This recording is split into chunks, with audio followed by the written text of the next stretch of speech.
Yo, what's up? Welcome to Ben 10 What If, where stories come alive. Buckle up because today we have, what if Tony Stark found Ben Tennyson at age 8 and studied Omnitrix and built Iron Man suit using alien DNA technology. Quick favor, if you dig this content, drop a like and subscribe. It takes just a second but means so much to us. Let's roll. Chapter 1, First Contact. The summer sky blazed impossibly bright over Yosemite National Park, but it wasn't the sun that caught Tony Stark's attention. Something had streaked across the atmosphere, moving too fast and burning too green to be any conventional aircraft. Tony adjusted his sunglasses, tracking the object until it disappeared behind a distant ridge. "Jarvis, tell me you got that," Tony murmured, tapping the slim device disguised as an ordinary watch on his wrist. "Indeed, sir," the AI's crisp voice responded. "Spectral analysis indicates material composition unknown to Earth science. Trajectory suggests impact approximately 1.7 miles northeast of your current position." Tony glanced back at the luxury cabin where Pepper and the rest of the Stark Industries executive team continued their corporate retreat weekend. He'd stepped out claiming to need fresh air, which wasn't entirely untrue. Boardroom politics made him itch for action, and something just fell from space practically in his backyard. "Map the fastest route," Tony said, already moving toward the tree line. "And prep the portable suit, just in case our visitor isn't friendly. The terrain is quite rough, sir." Perhaps alerting the proper authorities would be, where's the fun in that? Tony grinned, breaking into a jog. Besides, by the time any proper authorities mobilize, whatever crashed will be long gone or completely cooled.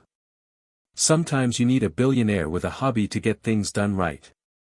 As Tony navigated the wilderness, his mind raced with possibilities. A meteorite with unusual composition would be interesting enough, but the trajectory and speed suggested something more deliberate.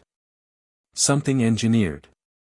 20 minutes later, Tony stood at the edge of a small crater, staring at nothing. The impact site showed clear signs of a collision: scorched earth, flattened vegetation, displaced soil, but whatever had caused it was gone. "Jarvis, scan for radiation, heat signatures, anything unusual." Scanning. Detecting trace radiation of unknown type. Similar signature appears to be moving away from the impact site at approximately 3 miles per hour. Tony's eyes narrowed. Something walked away from this crash. Following Jarvis's guidance, Tony tracked the signature through the forest.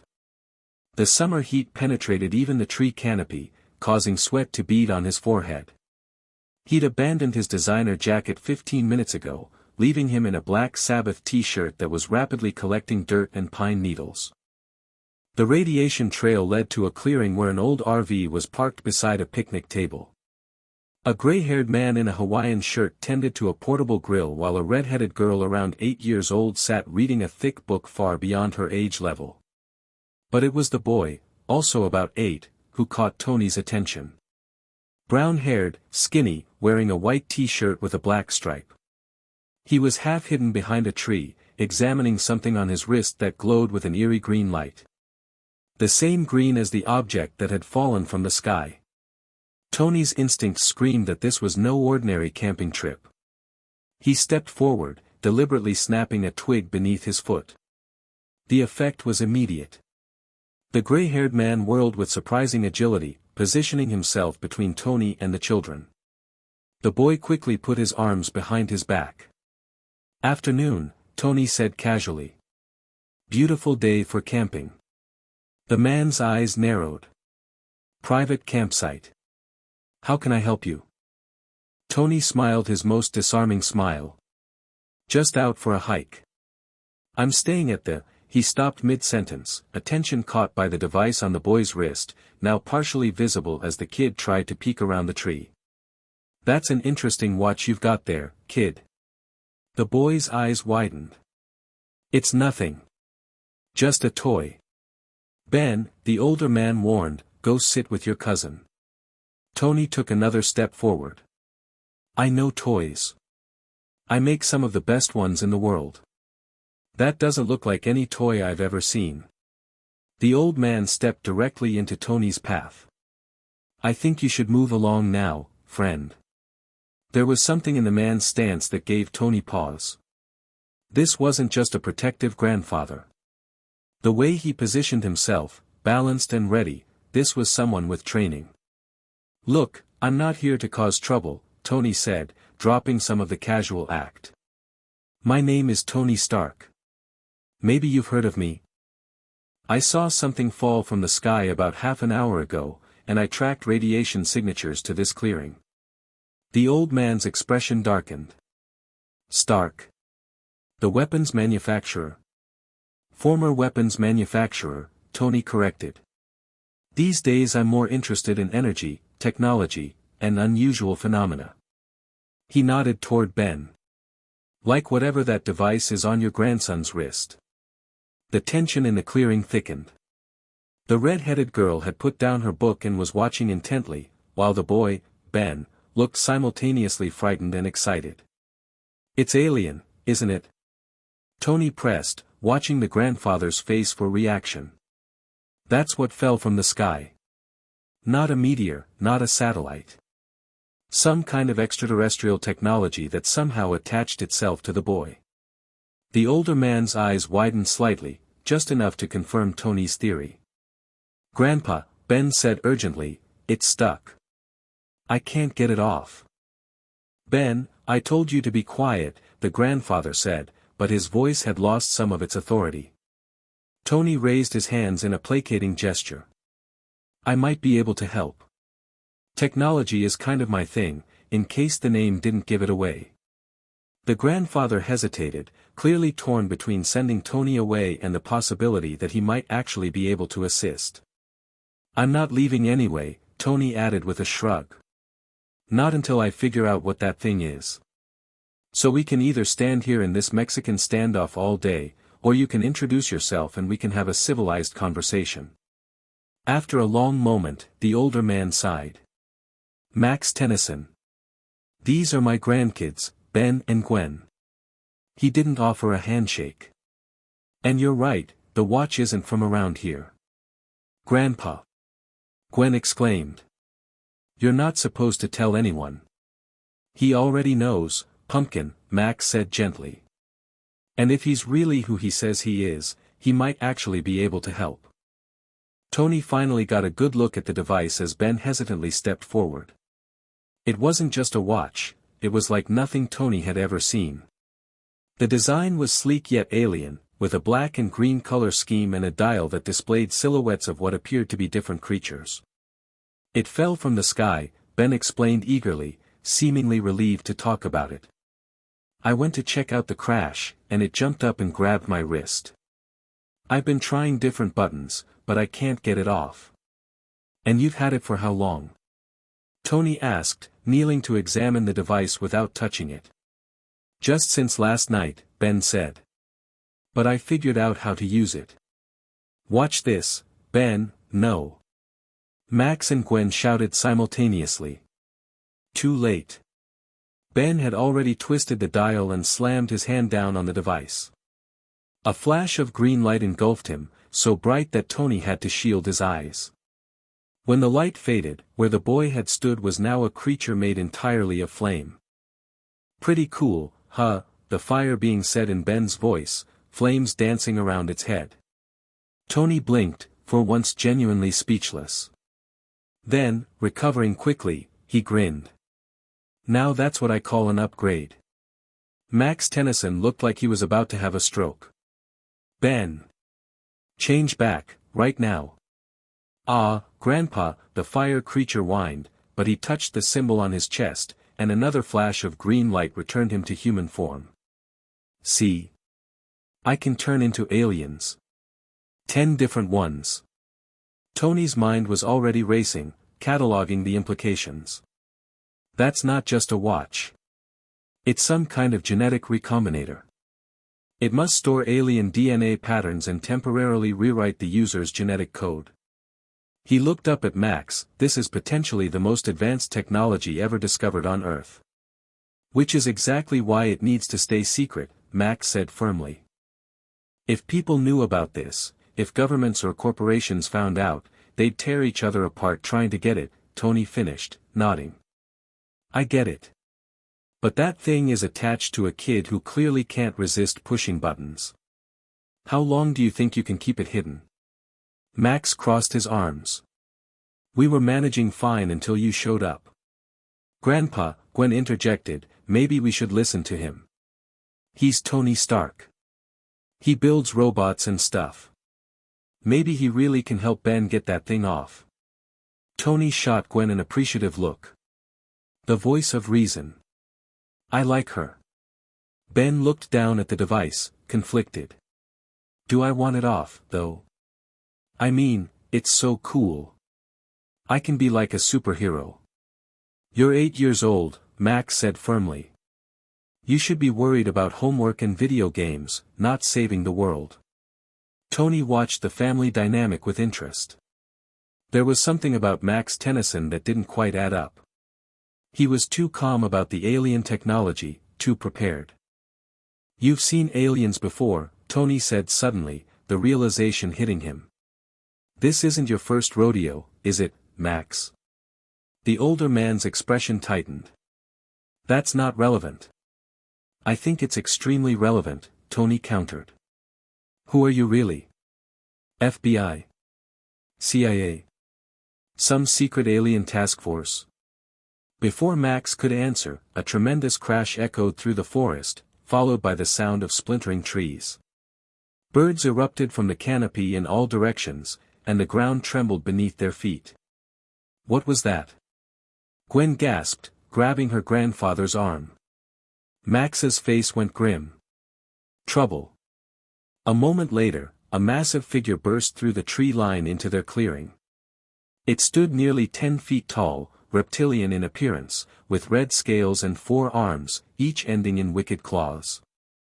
A device similar to Ben's watch was mounted on its chest, but where Ben's glowed green, this one pulsed an angry red.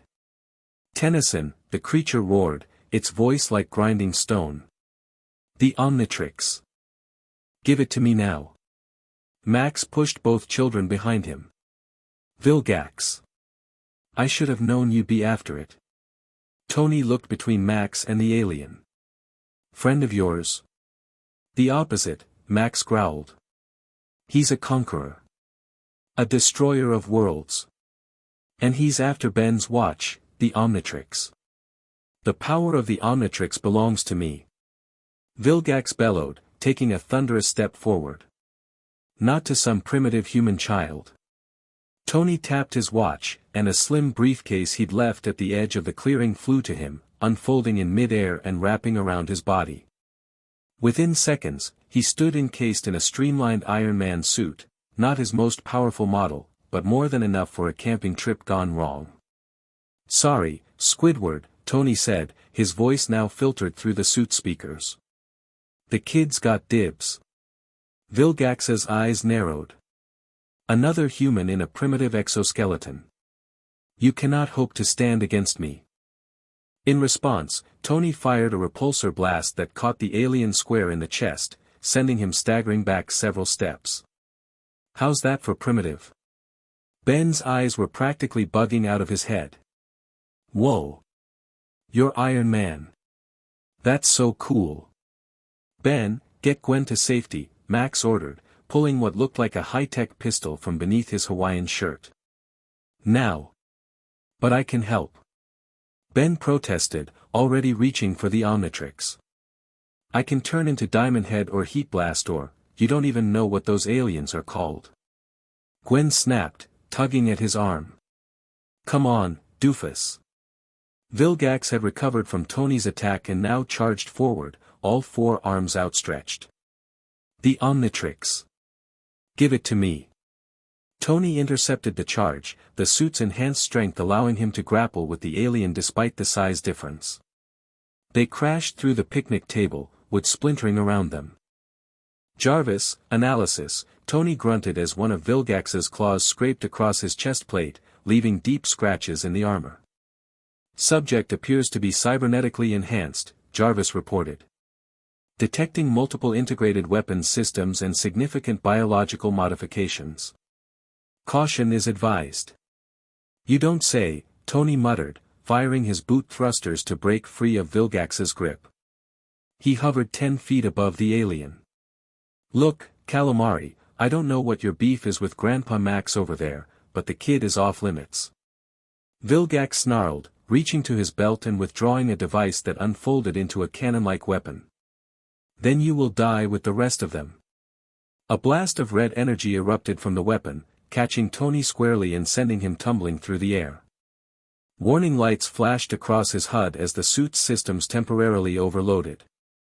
Power at 62% and falling, Jarvis reported. Unknown energy type is interfering with the arc reactor. On the ground, Max was firing his own weapon at Vilgax, but the energy bolts seemed to have minimal effect. The alien warlord swatted Max aside with one massive arm, sending the older man crashing into the side of the RV. Grandpa. Ben and Gwen screamed in unison. Tony struggled to stabilize his flight as he watched Ben break away from his cousin and run toward Vilgax, determination written across his young face. Hey, ugly! Ben shouted, standing defiantly with his hand hovering over the Omnitrix. You want this watch so bad. Come and get it. Ben, don't. Tony called, but the boy had already activated the device. Green light flashed, and where Ben had stood now loomed a massive creature that looked like it was made of living diamond. Crystalline spikes protruded from its back and arms, catching the sunlight and refracting it in dazzling patterns. Diamond Head, the crystal being announced in a deep, resonant version of Ben's voice. Let's see how tough you really are.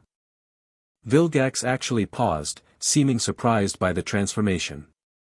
A Petrosapien. Impressive choice, child. But you have no idea how to use its power. Diamond Head grinned, his crystalline face shifting. Maybe not. But I'm a fast learner. He thrust his hands forward, and shards of diamond shot from his fingertips like bullets, peppering Vilgax's tough hide. The alien warlord growled in pain but continued advancing. Tony, having regained control of his systems, swooped down beside Diamond Head. Not bad, kid. But let's coordinate. Jarvis, scan for structural weaknesses. The device on his chest appears to be a power regulator, Jarvis reported. Targeting that may disrupt his cybernetic enhancements. You heard the man, Tony said to Diamond Head. Aim for the chest. Together, they attacked, Tony firing precision repulsor blasts while Diamond Head launched diamond shards. Vilgax roared in frustration, trying to shield the device on his chest with two of his arms while using the others to swing at his attackers. From the side, Max had recovered and rejoined the fight, his weapon now recalibrated to emit a different type of energy that seemed more effective against Vilgax's armor. We need to drive him back toward the lake. Max shouted. His species is weaker in water. Tony nodded, adjusting his attack pattern. You heard the man, Rocky. Let's push him back. It's Diamond Head. Ben corrected, but he was already moving to flank Vilgax from the other side. The alien warlord, now under assault from three directions, began to give ground. His red eyes blazed with fury as he realized their strategy. This is not over, he snarled. The Omnitrix will be mine. With a final coordinated barrage, repulsor blasts from Tony, crystal shards from Diamond Head, and energy pulses from Max, they drove Vilgax to the edge of the nearby lake. The alien lost his footing on the muddy bank and stumbled backward into the water. As soon as he hit the lake, steam rose from Vilgax's body, and he let out a howl of pain. Curse you, Tennyson. Curse you and your allies. A red light suddenly enveloped him, and before they could press their advantage, Vilgax disappeared, teleported away by some unseen technology. Silence fell over the clearing, broken only by the gentle lapping of lake water against the shore and the distant calls of startled wildlife. Then Diamond Head pumped his crystalline fists in the air. We did it. We totally kicked alien butt. Another flash of green light, and Ben was back to normal, his 8-year-old face split by a massive grin. That was the most awesome thing ever. Tony retracted his helmet, raising an eyebrow at Max. So about that explanation. Max Tennyson sighed heavily, holstering his weapon. I suppose you've earned it. But not here. We should move before Vilgax regroups. The RV? Tony suggested, nodding toward the vehicle. The rust bucket, Gwen corrected, running over to hug her grandfather. Are you okay, Grandpa? I'm fine, Pumpkin, Max assured her. Just a few bruises. Nothing I haven't handled before. 20 minutes later, they sat around the RV's small dining table. The interior of the rust bucket, as the Tennysons affectionately called it, was more sophisticated than its exterior suggested. Tony noticed several panels and compartments that clearly concealed technology not standard in recreational vehicles. I was a plumber, Max explained after Gwen had served everyone lemonade. Not the kind that fixes toilets. We were an organization that dealt with extraterrestrial threats to Earth. Sort of an intergalactic police force. Were? Tony questioned, sipping his drink. Retired, Max said. Or I was supposed to be. This summer was meant to be a normal camping trip with my grandkids. He shot a pointed look at Ben. Until someone wandered off and found the Omnitrix. Ben had the grace to look slightly embarrassed, but his excitement couldn't be contained for long. But now I can be a hero. Like you used to be, Grandpa. Like Iron Man. Being a hero isn't just about having powers, Ben, Tony said, surprising himself with the sudden seriousness in his voice. It's about making the right choices, even when they're difficult. Especially when they're difficult. Max gave Tony an appraising look, as if seeing him in a new light. That's surprisingly insightful coming from someone with your reputation, Stark. Tony shrugged. I've learned a few things the hard way. So what happens now? Gwen asked, always the practical one. That alien, Vilgax, he's still out there.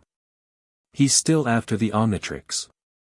And he's not the only one who will be, Max added grimly. The Omnitrix is considered the most powerful device in the galaxy by many races. It contains DNA samples from thousands of different alien species. Tony leaned forward, fascinated. So theoretically, Ben can transform into thousands of different aliens? The interface currently limits him to 10, Max explained. It's a safeguard built in by the creator, Azimuth. Ben's still learning how each form works. Which is why he shouldn't have it at all, Gwen interjected. He can barely handle being a human boy, let alone 10 different aliens. Hey! Ben protested. Tony couldn't help but chuckle. She's got a point, kid. But. He paused, an idea forming. What if you had help? A mentor who understands both the technology and what it means to suddenly have powers you never asked for. Max's eyes narrowed. What are you suggesting, Stark? I'm suggesting a partnership, Tony replied, meeting the older man's gaze. You clearly know the alien side of things. I know technology. Between us, we could help Ben understand the Omnitrix while keeping him safe from threats like Vilgax. And what do you get out of this arrangement? Max asked suspiciously. Tony considered the question. A week ago, he might have said the opportunity to study alien technology, to reverse engineer it for profit or weapons. But things had changed since Afghanistan, since the revelation of Obadiah's betrayal. A chance to do something right, he said finally. To help make sure that kind of power is used responsibly. He glanced at Ben. And maybe to make sure a kid with too much power doesn't make the same mistakes I did. The RV fell silent as Max studied Tony's face, searching for deception. Finally, the older man nodded slowly. I don't entirely trust you, Stark.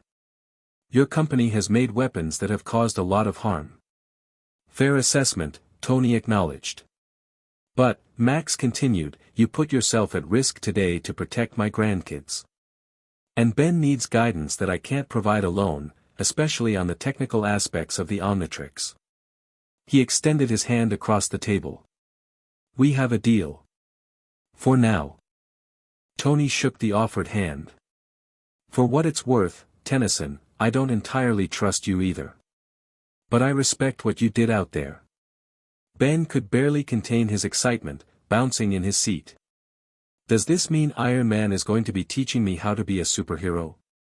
This is the best summer ever. It means, Max said firmly, that you'll be learning responsibility along with your powers. Mr. Stark isn't here to encourage your recklessness. Call me Tony, he corrected, then turned to Ben with a serious expression. And your grandfather is right. This isn't about being cool or having fun. This is about making sure you don't accidentally level a city block because you don't understand what you're doing. Ben's enthusiasm dimmed slightly, but he nodded. I understand. I want to learn. Good, Tony said, standing up. Then lesson 1 starts now. Tell me everything you know about how the Omnitrix works. As Ben eagerly began explaining his limited understanding of the device, Tony caught Max watching him with a mixture of caution and grudging respect. This partnership wouldn't be easy, they were too different, too set in their ways. But they shared a common goal, protecting Ben and ensuring the Omnitrix stayed out of the wrong hands. For the first time in months, Tony felt a clarity of purpose that had nothing to do with atoning for his past or proving himself to the world. This was simpler and more complex at the same time, helping a child navigate extraordinary power. Jarvis, Tony murmured when Ben paused for breath, cancel my meetings for the next week. We're extending our stay in Yosemite. Already done, sir, the AI responded. And shall I prepare the lab equipment from the jet? Tony glanced at the Omnitrix, its green light pulsing gently on Ben's small wrist. A device containing the DNA of thousands of alien species, capable of restructuring human genetic code on the fly. The technological implications were staggering. Everything we've got, Tony confirmed. And contact Pepper. Tell her I've found something more important than board meetings. Very good, sir. And when Ms. Potts asks for details? Tony smiled. Tell her I'm babysitting. The next morning dawned clear and cool over the Yosemite Valley. Tony had spent most of the night in the modified lab space he'd set up adjacent to the Tennyson's campsite, analyzing the limited data he could gather from the Omnitrix without actually removing it from Ben's wrist. The boy had fallen asleep during the scanning process, curled up on a cot Tony had brought in, the Omnitrix glowing softly in the dim light of the lab. Now, as the sun broke over the eastern ridge, Tony stood outside with a cup of coffee, reviewing holographic projections of his findings while Ben and Gwen bickered over breakfast at the picnic table. Max was cooking something that smelled questionable at best, occasionally glancing over at Tony with lingering suspicion. The integration between the device and Ben's DNA is remarkable, Tony muttered, manipulating the 3D model Jarvis had constructed. It's not just sitting on his wrist, it's connected to his genetic code at a fundamental level. Which is why we can't simply remove it, Max said, joining Tony with his own mug of coffee. Trust me, I've considered every option. Tony nodded, expanding a portion of the hologram. The creator, Azimuth, you called him, he built in safeguards. If we tried to forcibly remove it, it could take Ben's arm with it. Or worse. Is that what you're trying to do? Remove it? Max asked, studying Tony's face. Tony took a long sip of his coffee before answering. Initially, yes. That seemed like the safest option, get the dangerous alien tech off the 8-year-old. He closed the hologram with a gesture. But after seeing what Ben did yesterday, how quickly he adapted to the Petrosapien form. Diamondhead, Max corrected with a small smile. Ben's quite insistent on the names he gives his aliens. Right, Diamondhead, Tony acknowledged. The point is, maybe the Omnitrix chose Ben for a reason. Maybe removing it isn't the answer. Then what is? Tony turned to fully face Max, understanding it. Teaching Ben to use it responsibly. And maybe. He hesitated, uncharacteristically uncertain. Maybe seeing if its technology could be adapted for other applications. Max's expression darkened. I knew it. You want to weaponize it. Not weaponize, Tony corrected firmly. Adapt. There's a difference. The Omnitrix doesn't just transform Ben, it heals him in the process. The genetic recombination technology could revolutionize medicine, prosthetics, environmental cleanup. He gestured toward his chest, where the arc reactor glowed beneath his shirt. People like me, who depend on technology to stay alive, could benefit from more organic solutions. Max studied him for a long moment. You're not what I expected, Stark. I get that a lot these days, Tony replied with a wry smile. Their conversation was interrupted by Ben, who came running over with excitement written across his face. Tony. Grandpa. I've been thinking about what happened yesterday, and I had this awesome idea. What if we, a high-pitched beeping cut him off? Max pulled what looked like an ordinary cell phone from his pocket, but the expression that crossed his face made it clear this was no ordinary call. Plumber emergency channel, he said grimly, checking the display. There's been an incident in the valley. Something, non-terrestrial. Tony raised an eyebrow. Vilgax. No, Max said, already moving toward the RV, different energy signature. Could be connected, could be coincidence. There are no coincidences when it comes to alien tech falling from the sky, Tony said, tapping his wrist to summon his portable suit. Where exactly? Max hesitated only briefly before answering. Abandoned ranger station, about 10 miles east. Reports of unusual energy readings and technology theft. I'm coming too. Ben declared, already reaching for the Omnitrix. Absolutely not, Max and Tony said simultaneously, then glanced at each other in surprise. But I can help. Ben protested. You saw what I did against Vilgax. We got lucky, Tony said firmly. And this is reconnaissance, not a battle. We need to understand what we're dealing with. And you're staying here with Gwen, Max added. No arguments, Ben. The boy's face fell, disappointment evident. Gwen appeared behind him, placing a sympathetic hand on his shoulder. Come on, doofus, she said, her usual teasing tone softened. You can help me set up the new satellite dish for the rust bucket. As Max and Tony prepared to depart, Tony noticed the calculating look in Ben's eyes. The kid was planning something, probably involving an alien transformation and following them anyway. Jarvis, Tony murmured, stepping away briefly. Activate protocol babysitter. Full perimeter monitoring around the campsite. Of course, sir, the AI replied. Shall I employ non-lethal countermeasures if the young sir attempts to leave? Tony considered this. Nothing that could hurt him. Just, containment. And alert me immediately. With that settled, Tony joined Max in the RV. The interior had transformed, panels sliding away to reveal sophisticated monitoring equipment and weapon systems that would have made S.H.I.E.L.D. jealous. Retirement package must be great in the plumber business, Tony commented, examining a particularly advanced scanner. Max snorted. Most of this I built myself or acquired during my service. Acquired. Right. Tony settled into the passenger seat as Max started the engine. So, what exactly are plumbers? Intergalactic police, you said, but there's got to be more to it than that. As they drove, Max explained the long history of the plumbers, how Earth had been a crossroads for alien civilizations for centuries, how the organization had formed to deal with extraterrestrial threats while keeping humanity in the dark about the wider universe. We operated under the radar, Max said, navigating the winding mountain roads with practiced ease. Even most governments didn't know we existed. That was by design. Humanity wasn't ready for the knowledge that we're not alone. And now? Tony asked. With sightings increasing, with incidents like New York that can't be easily covered up. What's the plumber stance on disclosure? Max's hands tightened on the steering wheel. The organization has evolved since my time. Become more secretive, more compartmentalized. I don't always agree with their methods now. Hence the retirement, Tony deduced. Partly, Max acknowledged. But it was also time to pass the torch.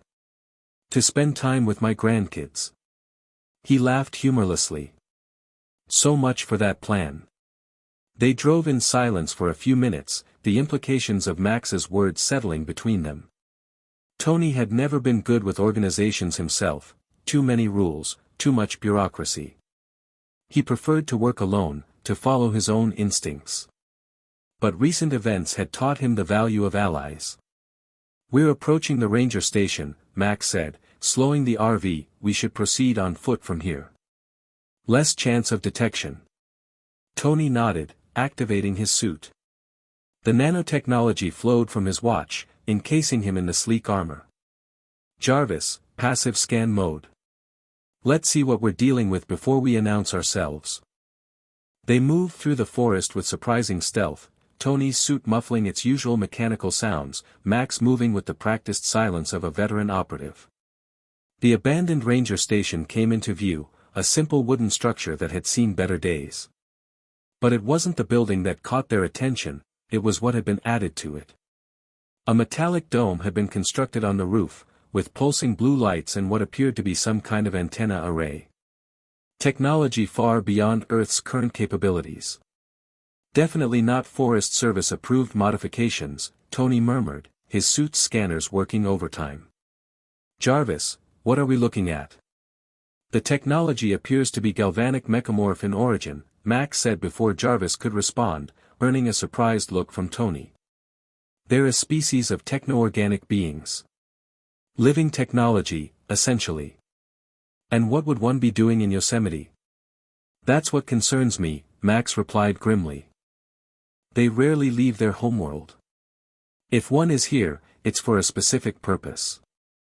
As if on cue, a figure emerged from the ranger station, a humanoid shape composed entirely of black material with green circuit-like patterns flowing across its surface.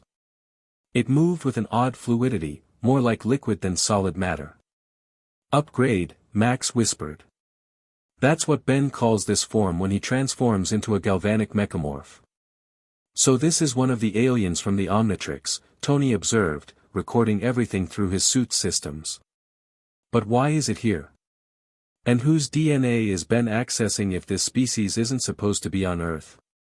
The alien moved toward a stack of equipment near the ranger station, parts that looked salvaged from various Earth technologies, from cell towers to satellite dishes to computer servers.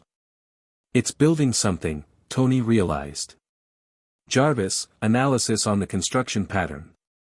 Appears to be a communications array, sir, Jarvis reported after a moment. But the power requirements are enormous. It seems designed to transmit a signal across interstellar distances. A beacon, Max said, his expression grim. It's calling for something, or someone. Tony's mind raced through the possibilities. Vilgax. Possibly. Or something worse. Max reached for his weapon. We need to stop it before that array comes online. Tony placed a restraining hand on Max's arm. Wait. We still don't know what we're dealing with. Let me try something first. Before Max could protest, Tony stepped forward, retracting his helmet to show his face. Hey, circuit board. Nice setup you've got there. Mind if I ask what you're broadcasting? The alien world, green patterns flaring brightly across its surface. For a moment, it seemed startled by Tony's appearance. Then, to both men's surprise, it spoke in a synthesized, modulated voice. Iron Man Tony Stark. Your presence is unexpected but not unwelcome. This signal is not for Vilgax. Tony exchanged a glance with Max, who had moved up beside him, weapon still at the ready. You know who I am. I have accessed Earth's information networks. Your technological achievements are primitive but impressive for your species. The alien's form shifted, becoming more humanoid. I am Xylene, last survivor of a galvanic mechamorph research vessel. I seek to contact my homeworld for extraction. Max lowered his weapon slightly. Xylene? What happened to your ship? Destroyed by Vilgax in his pursuit of the Omnitrix, the alien replied. I escaped in a pod but was damaged in the crash. I have been gathering resources to build this communication array. Tony's suspicion hadn't fully abated. And the theft of Earth technology? The unauthorized use of a federal facility? Xylene's patterns pulsed in what might have been the equivalent of a shrug. Necessary for survival. Your technology is insufficient alone, but can be enhanced with my abilities. We can help you contact your people through proper channels, Max offered. The plumbers have protocols for situations like this. At the mention of plumbers, Xylene's form tensed visibly. Plumbers cannot be trusted. Not anymore. They have been compromised. Max's expression hardened. What are you talking about? Compromised how? Infiltrated, Xylene said simply. By those who seek the Omnitrix for their own purposes. Why do you think Vilgax found it so easily? How do you think he tracked it to Earth? The implications hung heavy in the air. Tony watched Max closely, seeing the conflict play across the older man's face, the desire to defend his former organization battling with the seed of doubt that Xylene's words had planted. If what you're saying is true, Max said finally, then we have an even bigger problem than Vilgax. Xylene moved closer, its fluid form shifting constantly. The Omnitrix must be protected. It was never meant to fall into human hands, but now that it has bonded with the child, he too must be protected. That's something we agree on, Tony said. But we need more information. How did Vilgax know where to find the Omnitrix? Who sent it to Earth in the first place? Azimuth sent it, Xylene replied. The Creator. When he learned of the plot to steal it, he launched it toward a distant world where he had an ally. The alien turned to Max. He intended it for you, Magister Tennyson. Not for the child. Max's eyes widened. For me. Why? Because you were once considered for the Galactic Enforcers. Because you understand the responsibility such power entails. Xylene's form rippled. But fate intervened. The bond has been formed with the child, and now we must adapt to this reality. Tony's mind was already racing ahead, connecting dots and formulating plans. So we have a compromised intergalactic police force, a warlord hunting for the most powerful device in the galaxy, and said device attached to an 8-year-old with impulse control issues. He couldn't help but smile grimly. And here I thought board meetings were complicated. Max turned to Xylene. We need to destroy this array. If the wrong people detect its signal, it is too late, Xylene interrupted. The message has been sent. But not to my homeworld. The alien's form began to shift, growing larger and more threatening. I apologize for the deception, but it was necessary. Tony's helmet snapped back into place as he raised his repulsors. Jarvis, combat mode. Max, get back. But Max was already moving, his weapon trained on Xylene. Who are you really? And who did you contact? The alien's form continued to change, no longer resembling a galvanic mechamorph but something else entirely, a shapeshifter of some kind, its true appearance revealed as a gelatinous, amorphous mass with multiple eyes. My true name would mean nothing to you, it said, its voice deeper and more menacing. But my master will be pleased to know that the Omnitrix is here, bonded to a human child. So vulnerable. So easy to acquire. Your master being Vilgax, I assume. Tony asked, combat systems fully online. The alien made a sound that might have been laughter. Vilgax is but one player in a larger game. The Omnitrix has many suitors, some with far greater resources and patience than the warlord of Vilgaxia. Max fired his weapon, the energy pulse striking the shapeshifter and causing part of its form to dissolve. But it quickly reformed, seemingly unharmed. A polymorph, Max growled. Should have known. They're notorious mercenaries and spies. Tony launched a barrage of micromissiles, targeting the creature's mass. The explosions scattered its form temporarily, but like before, it quickly reconstituted itself. Conventional weapons appear ineffective, sir, Jarvis reported.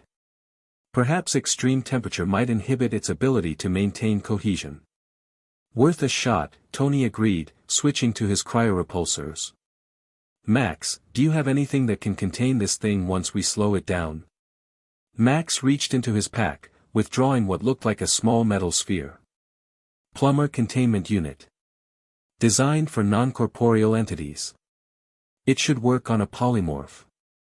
The shapeshifter surged forward, its mass splitting to attack both men simultaneously. Tony fired the cryorepulsors, freezing portions of the creature solid.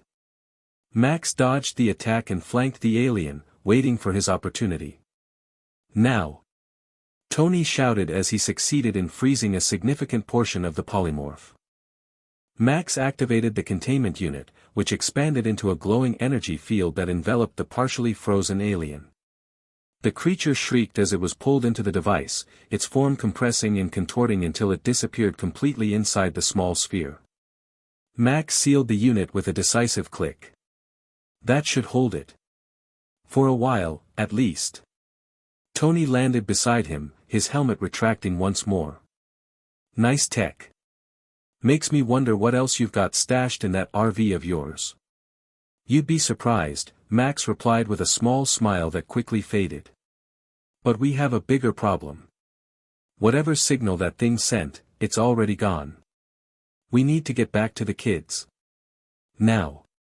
They rushed back to the RV, Tony flying ahead to scout the route while Max followed in the vehicle. As they approached the campsite, Tony's concern grew. Jarvis, status on protocol babysitter. Sir, I regret to inform you that the perimeter was breached approximately 17 minutes ago. Young Master Tennyson transformed into a kineceleran form, what he calls XLR-8, and moved too quickly for the containment measures to activate. Tony cursed under his breath. Where is he now? Unknown, sir. The tracking system lost him once he exceeded Mach 1. Tony landed at the campsite, finding Gwen pacing anxiously beside the remains of the breakfast table. She ran to him as soon as he touched down. Ben's gone. He heard something on Grandpa's scanner, something about an alien signal, and he transformed into XLR-8 and took off before I could stop him. Max arrived moments later, jumping from the RV before it had fully stopped. Gwen. Are you alright? Where's Ben? He went after the alien, she explained, wringing her hands. He said he was tired of being left out, that he could help. Max's face went pale. If he went to the ranger station. Then he walked right into a trap, Tony finished grimly. But the polymorph is contained. Unless. A terrible thought occurred to him. Unless that wasn't the only alien there. As if in answer to his suspicion, a sonic boom echoed across the valley, followed by a streak of blue that resolved into Ben's XLR-8 form as he skidded to a halt before them. The alien resembled a blue velociraptor with wheels for feet and a helmet-like head with a visor. Guys! You're not gonna believe this. Ben's voice came rapid-fire from the alien form. There's like a dozen different aliens at the ranger station now. They all showed up right after I got there. Ben. Max moved forward, equal parts relieved and furious. I told you to stay here. But Grandpa, this is important. The XLR-8 form gestured wildly. They're looking for the Omnitrix too, but they're not with Vilgax. They said they're called the Galactic Enforcers, and they're here to protect it. Tony and Max exchanged worried glances. Galactic Enforcers? Max repeated. That's impossible. They wouldn't come to Earth without official sanction, and they certainly wouldn't reveal themselves openly. Well, they asked for you by name, Ben said, his alien form shifting from foot to foot with nervous energy. They said you'd vouch for them. Their leader called himself Ultimos. Max's expression darkened further. Ultimos is real, but he'd never operate this way. This is another trick. He turned to Tony. We need to move, now. Get the kids somewhere safe. Tony nodded, already formulating plans. I have a private facility about 3 hours from here by air. Secure, off the grid, with technology that might help us understand what's happening with the Omnitrix. What about the aliens? Ben asked, the Omnitrix symbol on his chest beginning to flash red. They said they're coming here. They followed me. A moment later, the transformation ended in a flash of red light, returning Ben to his human form. He stumbled slightly, the energy drain from the transformation evident in his face. How long do we have? Tony asked, already calculating evacuation routes. Ben looked uncertain. I don't know. I'm really fast as XLR-8, but they had ships. Maybe 15 minutes. 20. Not enough time to pack everything, Max decided. Gwen, Ben, get in the rust bucket. Only essentials. He turned to Tony. Can your suit carry additional weight? Tony nodded. Enough for 1 passenger. 2 if they're Ben's size. Take Ben then, Max said firmly. If they're after the Omnitrix, he's the primary target. Gwen and I will follow in the RV. You said 3 hours by air, where exactly is this facility? Malibu, Tony replied. Coastal property, built into the cliff face. Jarvis will guide you. He tapped his communicator, transferring the coordinates. Max nodded, then knelt to Ben's level. I know you think you were helping, but running off like that was dangerous and reckless. These aren't games or adventures, these are life or death situations. Ben looked down, genuinely contrite. I'm sorry, Grandpa. I just wanted to prove I could help. You can help by staying safe, Max said, softening slightly. Now go with Tony. We'll be right behind you. As Max and Gwen hurried to prepare the RV, Tony turned to Ben. Ready for your first supersonic flight, kid? Despite the gravity of the situation, Ben's eyes lit up. For real? Like, faster than XLR-8? Much faster, Tony confirmed, activating a containment field that would protect Ben during flight. But no transforming while we're airborne. I don't need a fire monster or a diamond creature breaking my suit's hold mid-flight. Ben nodded solemnly. I promise. Tony lifted the boy securely, the suit automatically adjusting to accommodate the additional weight. Jarvis, plot the fastest route to Malibu that keeps us away from populated areas and commercial flight paths. Course plotted, sir. Estimated flight time, 24 minutes at maximum sustainable speed. Hold on tight, kid, Tony advised as the thrusters engaged. And try not to scream too much. It ruins my concentration. They shot into the sky, leaving the Yosemite Valley behind in a blur of green and blue. As they accelerated, Tony glanced down at the boy in his arms, the Omnitrix glowing steadily on his small wrist. In less than 48 hours, his life had taken another unexpected turn, from weapons manufacturer to Iron Man to, what? Mentor to a child with the most powerful device in the galaxy. Whatever came next, Tony knew one thing for certain, the technology in the Omnitrix was unlike anything humanity had ever encountered. And if he could understand it, if he could adapt even a fraction of its capabilities, the possibilities were endless. Not for weapons, he reminded himself firmly. Not for profit. But for something better. Something worthy of the responsibility that had literally fallen from the sky. Hey Tony, Ben called over the rush of wind. Do you think I could become Iron Man with the Omnitrix?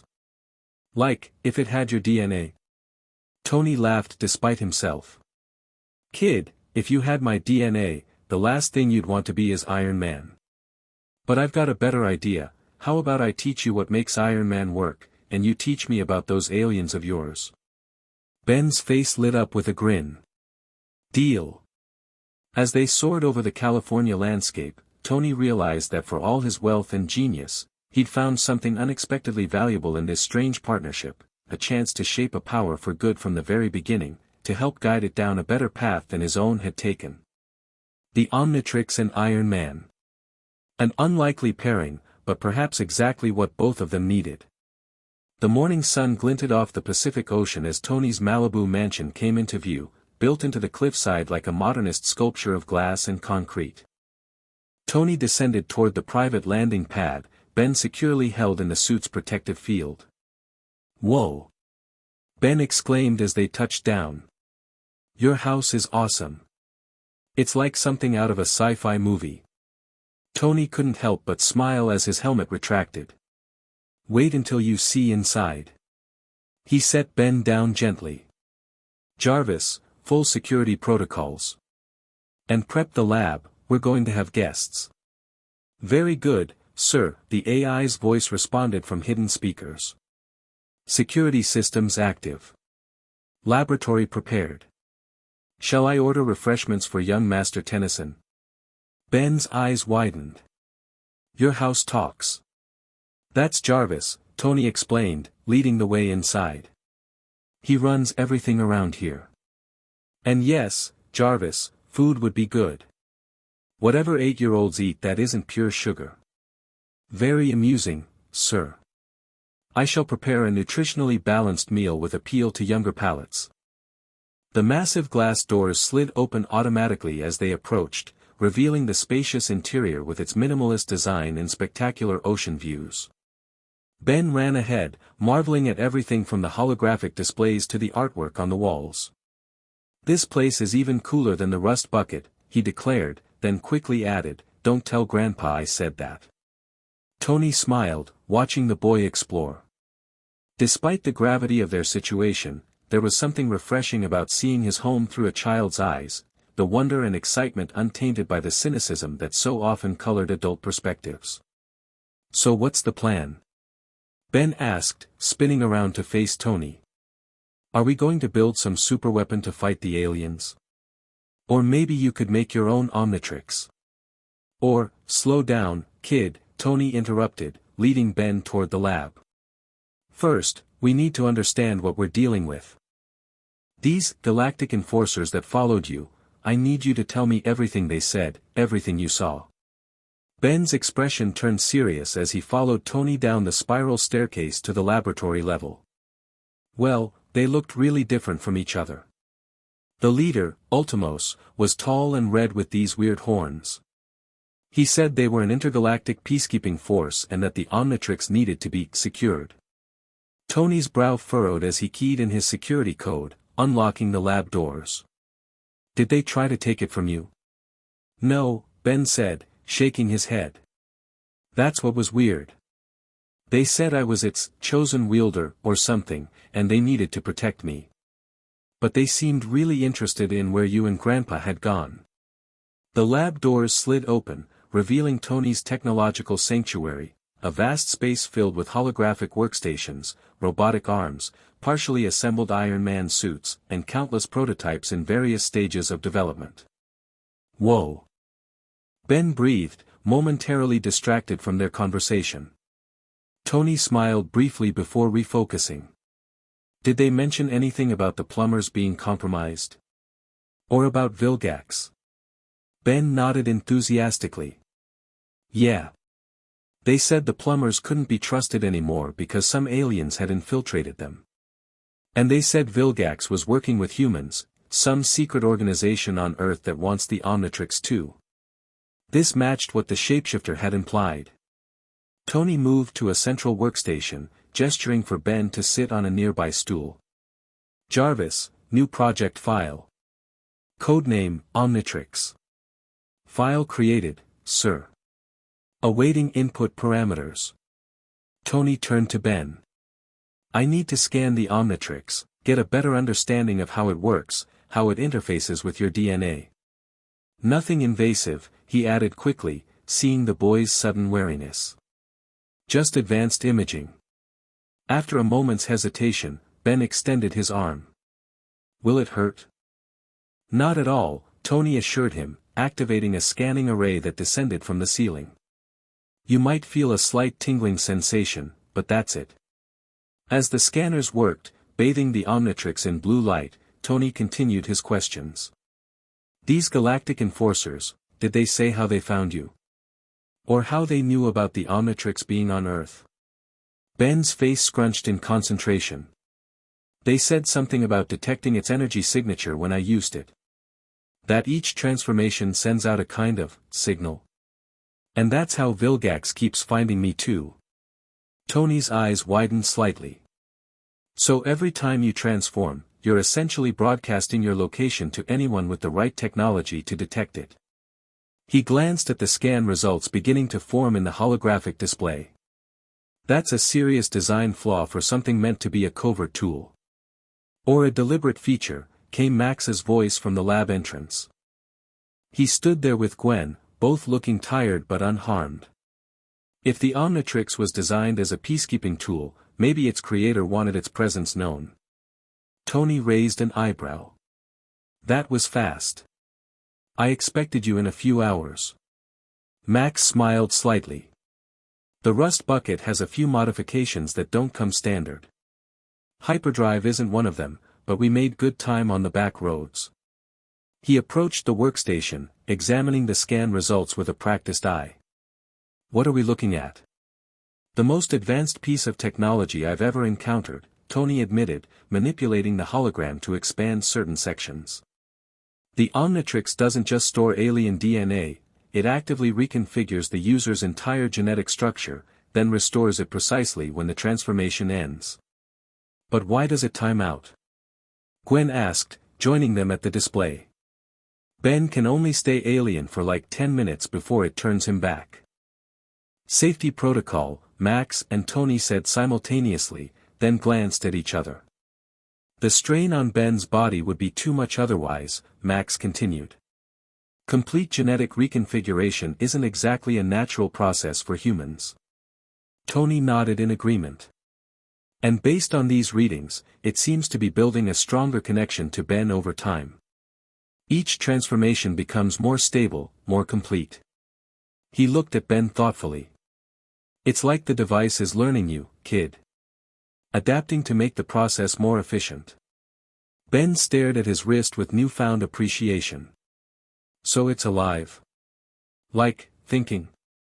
Not exactly, Tony said. But not entirely mechanical either. It's something in between, a symbiotic technology that evolves with its user. Max's expression grew concerned. Which makes removing it even more problematic. The longer Ben has it, the more integrated it becomes. A heavy silence fell over the lab as the implications of this sank in. Ben looked between the adults, anxiety creeping into his young face. So I'm stuck with it forever. I can't ever be normal again. Tony saw the fear in the boy's eyes and felt an unexpected surge of protectiveness. Hey, normal is overrated. Trust me on that. He placed a hand on Ben's shoulder. Besides, we're just getting started with understanding this thing. If anyone can figure it out, it's the combination of your grandfather's alien know-how and my technological genius. This earned a small smile from Ben, though concern still lingered in his eyes. In the meantime, Max said, we need to deal with our more immediate problem. These imposters claiming to be galactic enforcers are still out there, and they know we've left Yosemite. About that, Tony said, moving to another workstation. Jarvis, bring up satellite imaging of the Yosemite Valley, focusing on the abandoned ranger station area. The display shifted to show aerial views of the forest, zooming in on the ranger station where they'd encountered the shapeshifter. Several sleek vessels were now visible, clustered around the building. Those aren't galactic enforcer ships, Max said grimly. That design is Incursion, a race of mercenaries for hire. Dangerous, well-armed, and not particularly concerned with collateral damage. Tony studied the image, his tactical mind already formulating strategies. Can your plumber contacts help? Or are they all potentially compromised? Max hesitated. There are a few I still trust. Old friends who've been retired longer than I have. He pulled out his communicator. But contacting them might lead our enemies right to us. Not if we route it through my systems, Tony offered. Jarvis can bounce the signal through enough satellites and servers to make it impossible to trace. While Max made his secure calls, Tony returned to the Omnitrix scans, fascination overriding his concern. The technology was unlike anything he'd ever studied, organic and mechanical simultaneously, with properties that defied Earth science. "You're thinking of making something with it, aren't you?" Gwen asked suddenly, her perceptive eyes watching Tony closely. Tony glanced at her, surprised by her insight. "Just studying it for now." "But you want to," she pressed. "I can see it in your face." The same look Ben gets when he sees a new video game he wants. Tony couldn't help but chuckle. Harsh but fair assessment. He lowered his voice, leaning closer to her. "The potential applications are extraordinary, Gwen. Not weapons, I'm done with that business. But medical technology, environmental restoration, clean energy. And suits," she concluded. "Iron Man suits with alien powers." Tony didn't deny it. "The thought had crossed my mind." Gwen studied him for a moment longer, then surprised him by nodding. "Just don't hurt Ben. He acts tough, but he's still just a kid." "I know," Tony said softly. "And I'm not going to let anything happen to him. Either of you," he added, including her in the promise. Max rejoined them, his expression grim. "I've reached out to a few old contacts. They're as surprised as I am about these false enforcers. The real Ultimos is currently on the other side of the galaxy dealing with a situation on Petropia." "So definitely imposters," Tony confirmed. "Question is, who are they really, and what do they want with Ben and the Omnitrix?" "We might not have to wait long to find out," Max said, nodding toward the security monitors. "My contact warned me that an unidentified spacecraft entered Earth's atmosphere about 20 minutes ago. Trajectory puts it." He hesitated. "Heading straight for Malibu." Tony's expression hardened. "Jarvis, full lockdown. Deploy perimeter defenses and prep Mark 4 through 7 for remote operation." "Security protocols engaged, sir," Jarvis responded. "Might I suggest moving the young sir to the panic room?" "No need for panic rooms," Ben said, standing up straight. "I've got the Omnitrix. I can fight." "Absolutely not," Max said firmly. "Ben, you and Gwen are staying in the secure area. This isn't negotiable." Ben looked like he might argue, but something in his grandfather's expression stopped him. With a reluctant nod, he allowed Gwen to lead him toward the reinforced section of the lab Tony had indicated. Once the children were secured, Tony activated his suit, the nanotechnology flowing over his body until he stood fully armored beside Max. "You should join them in the secure area," Tony suggested. "I can handle this." Max gave him a look that bordered on insulted. "I was fighting aliens before you built your first circuit board, Stark." He reached into his bag, withdrawing what looked like an ordinary pistol until he pressed a button, causing it to unfold into a much more sophisticated energy weapon. "I'm a bit rusty, but I can still hold my own." Tony's faceplate slid back, revealing his smirk. "Had a feeling you'd say that. Jarvis, give Grandpa Max here full tactical display access." A holographic interface appeared before Max, showing the mansion's defenses and the approaching threat, now visible as a ship about the size of a small private jet, but with a distinctly alien design. "It's slowing," Max observed. "Looks like they're preparing to land rather than attack." "Let's not make assumptions," Tony cautioned. "Jarvis, weapons hot but hold fire unless they show hostile intent." The ship descended toward the open area in front of the mansion, its engines emitting a high-pitched whine unlike any Earth aircraft. As it touched down, a shimmering field appeared around it, some kind of atmospheric containment or defensive shield. "Atmospheric shield," Max confirmed, reading Tony's thoughts. "Standard procedure for species that can't breathe Earth's air or need different pressure conditions." A doorway materialized in the side of the craft, and a figure stepped through, humanoid but clearly alien, with blue skin, 4 arms, and an elaborate helmet. It was followed by 2 more aliens of different species, all wearing similar uniforms. "That's not Ultimos," Max said grimly. "That's Tetrax Shard, a Petrosapien bounty hunter. Dangerous, but known for having a strict code of honor." "Friend of yours?" Tony asked, weapons still trained on the newcomers. "We've crossed paths," Max admitted. "He's not inherently hostile, but he goes where the money is." He lowered his weapon slightly. "Let me talk to him first." Tony nodded, but remained on high alert as Max approached the main entrance. The security doors slid open, allowing Max to step outside while Tony watched from within, ready to intervene at the slightest sign of trouble. Through the mansion's external audio pickups, Tony could hear the exchange. Magister Tennyson, the 4-armed alien greeted, his voice deep and resonant. "It has been many cycles." "Tetrax," Max acknowledged. "You're a long way from the Petropia sector. And traveling with interesting company." The alien inclined his head.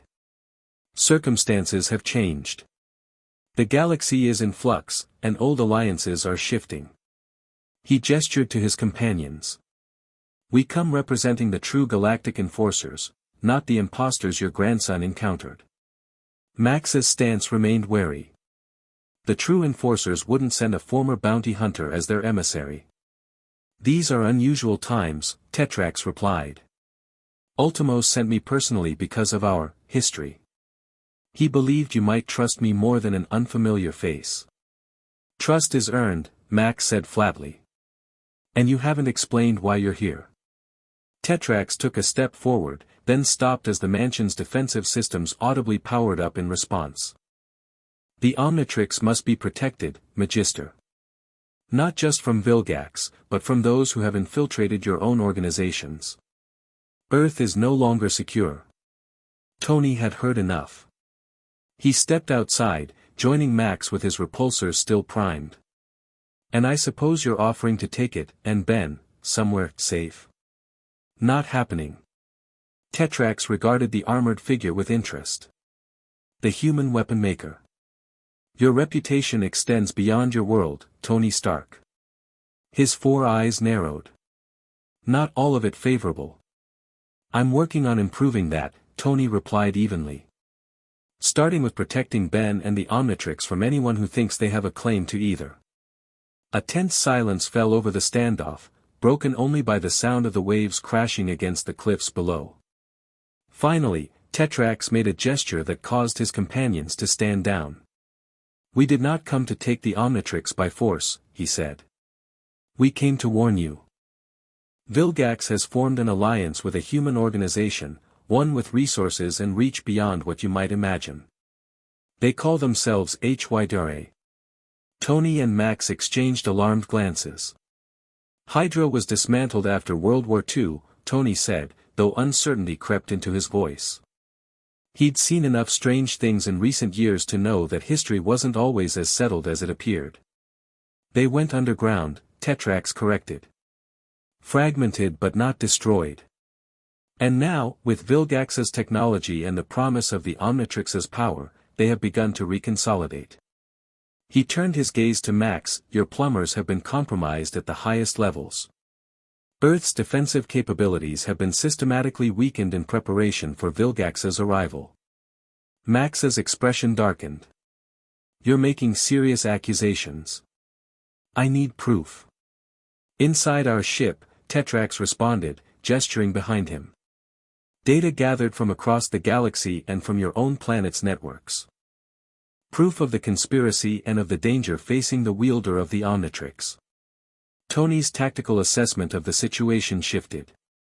If what Tetrax said was true, they were facing a far more complex threat than they had realized, one that spanned Earth and beyond, with tendrils in organizations that should have been their allies.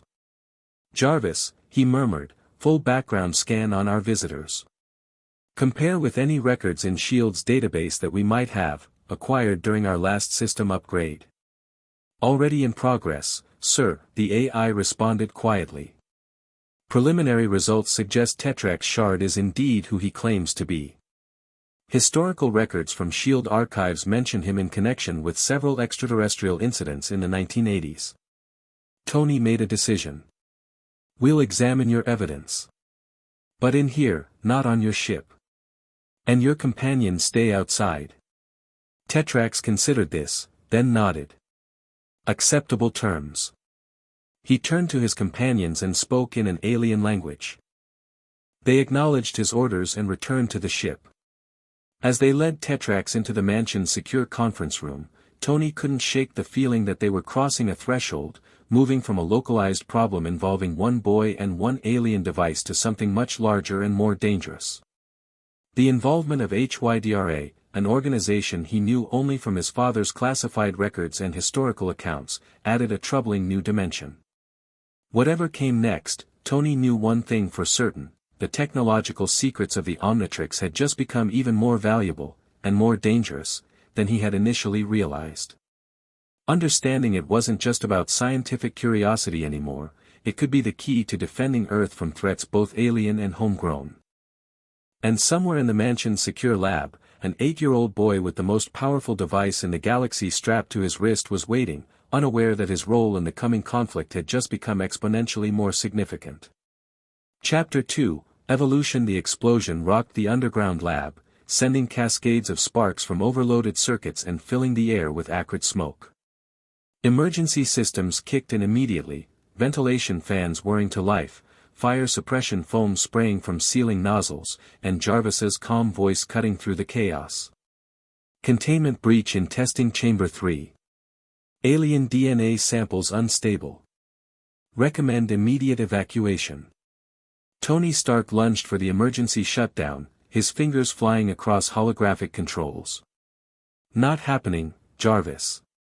Increase coolant flow to the quantum stabilizers and reroute power from the mansion grid. Sir, the integration matrix is approaching critical failure. The Vulpamancer DNA is rejecting the nano interface. Then isolate it. Tony snapped, diving beneath a workbench for a specialized tool. Ben. I need upgrade, now. Across the lab, 13-year-old Ben Tennyson nodded sharply. Gone was the wide-eyed 8-year-old who had stumbled upon the Omnitrix 5 years ago. In his place stood a teenager on the cusp of manhood, taller, leaner, with an easy confidence that came from years of wielding the most powerful device in the galaxy. On it. Ben called, twisting the dial of his Omnitrix, also evolved from its original form into a sleeker, more streamlined device. He slammed his palm down on the activated core, and emerald light engulfed him. When the light faded, a black and green techno-organic being stood in Ben's place. Upgrade, the galvanic mechamorph form that had become increasingly crucial to their work. Containment chamber. Tony directed, still working frantically on the failing systems. Upgrade flowed across the lab like living mercury, his body merging with the containment chamber's control systems. Green circuit patterns spread through the technology as the alien form took control, stabilizing the fluctuating power grid and reinforcing the quantum fields containing the volatile DNA samples. Got it, Upgrade announced, his voice an electronic modulation of Ben's. But it won't hold long. The Vulpamancer DNA is too aggressive, it's attacking the synthetic matrix like it's a virus. Tony cursed under his breath, abandoning the control panel to grab a specialized container from a nearby workstation. We need to purge it from the system before it corrupts the other samples. Ready for emergency extraction on my mark. 5 years of partnership had honed their teamwork to something approaching telepathy. Without further instruction, Upgrade extended part of his form to connect with the extraction protocols while maintaining containment integrity. 3, 2, 1, mark. Tony called. The lab briefly plunged into darkness as power diverted to the extraction system. A high-pitched whine filled the air, followed by a flash of orange light as the volatile DNA sample was forcibly channeled into Tony's specialized container. The moment the transfer completed, Upgrade sealed the breach in the containment field, preventing contamination of the remaining samples. Emergency lights flickered back to full power as auxiliary systems came online. Tony secured the container with practiced movements, his expression a mixture of frustration and resignation. "Well, that's another dead end," he muttered, placing the container in a cooling dock. Vulpamencer DNA is officially off the integration list. Upgrade detached from the containment systems, his form reshaping into a more humanoid configuration. That makes what, for alien species that won't play nice with the nanotech? 5, Tony corrected. Don't forget the Pyronite disaster last month. How could I forget? The galvanic mechamorph chuckled, the sound oddly electronic. I thought Pepper was going to kill you when she saw what happened to the East Wing. She still might, Tony replied with a wry smile. Jarvis, damage report. Containment systems functioning at 78% capacity. Biosynthetic interface damaged but reparable. No contamination detected outside the testing chamber. Ms. Potts would like me to inform you that this is the third, minor incident this month, and she has added it to what she is now calling the apocalypse tally. Tony winced. Tell her we've got it under control. I believe Ms. Potts predicted you would say exactly that, sir, and prepared a response involving several anatomically improbable suggestions. Upgrade's electronic laughter filled the lab as he reached up to touch the Omnitrix symbol on his chest. A flash of green light later, Ben stood in his place, still chuckling. Pepper's got your number, Tony. Everyone's a critic, Tony grumbled, but there was no real annoyance in his tone. He began the cleanup process, directing robotic arms to collect damaged components while holographic displays assessed the condition of their remaining samples. At least we confirmed our theory about predatory species DNA being more unstable in the matrix. Ben crossed the lab to examine the containment chamber, comfortable among technology that would baffle most government scientists. 5 years under Tony Stark's mentorship had transformed him from a video game-obsessed kid into something of a prodigy, still unmistakably a teenager with all the attitude that implied, but one who could discuss quantum mechanics over breakfast and alien biological systems over lunch. So what's next? Ben asked, leaning against a workbench. We've still got the Kinoceleran and Petrosapien samples stabilized. Could work with those. Tony's eyes lit up with the familiar gleam that appeared whenever he was on the edge of a breakthrough. Actually, I've been saving something for today. Call it an anniversary present. Ben raised an eyebrow. Anniversary? 5 years to the day since you found the Omnitrix, Tony said, moving to a secured section of the lab. And since I found you. The security panel recognized Tony's biometrics, sliding open to reveal a chamber Ben had never been allowed to enter, Tony's private workspace for his most experimental projects. Jarvis, initialize Project Convergence, Tony called as he motioned for Ben to follow him inside. Initializing, sir. Awakening Convergence Protocol. The lights in the chamber brightened, illuminating a sight that made Ben's jaw drop. Suspended in a specialized cradle stood what was unmistakably an Iron Man suit, but unlike any Ben had seen before. The typical red and gold color scheme was present, but interspersed with circuits of familiar Omnitrix green. The armor seemed almost to pulse with energy, as though something living flowed beneath its metallic surface. Is that what I think it is? Ben breathed, approaching the suit with wide eyes. Tony nodded, unable to hide his pride. The Mark I Omniron prototype. The first successful integration of alien DNA technology with the Iron Man platform. Ben circled the suit reverently. Which DNA sequences did you use? Primarily galvanic mechamorph, upgrade species, for the techno-organic integration capabilities, Tony explained, activating a holographic display that showed the suit's internal systems. But I also managed to incorporate limited Petrosapien crystalline structures in the defense matrix and Kinoceleran neuromuscular enhancements in the response systems. That's why you needed all those samples, Ben realized, the pieces falling into place. You weren't just studying the Omnitrix, you were adapting alien DNA for the suits. Not just adapting, Tony corrected, placing a hand on the armor's chest plate. Synthesizing. Evolving. Creating an entirely new technological paradigm that bridges the gap between biological and mechanical. The implications were staggering.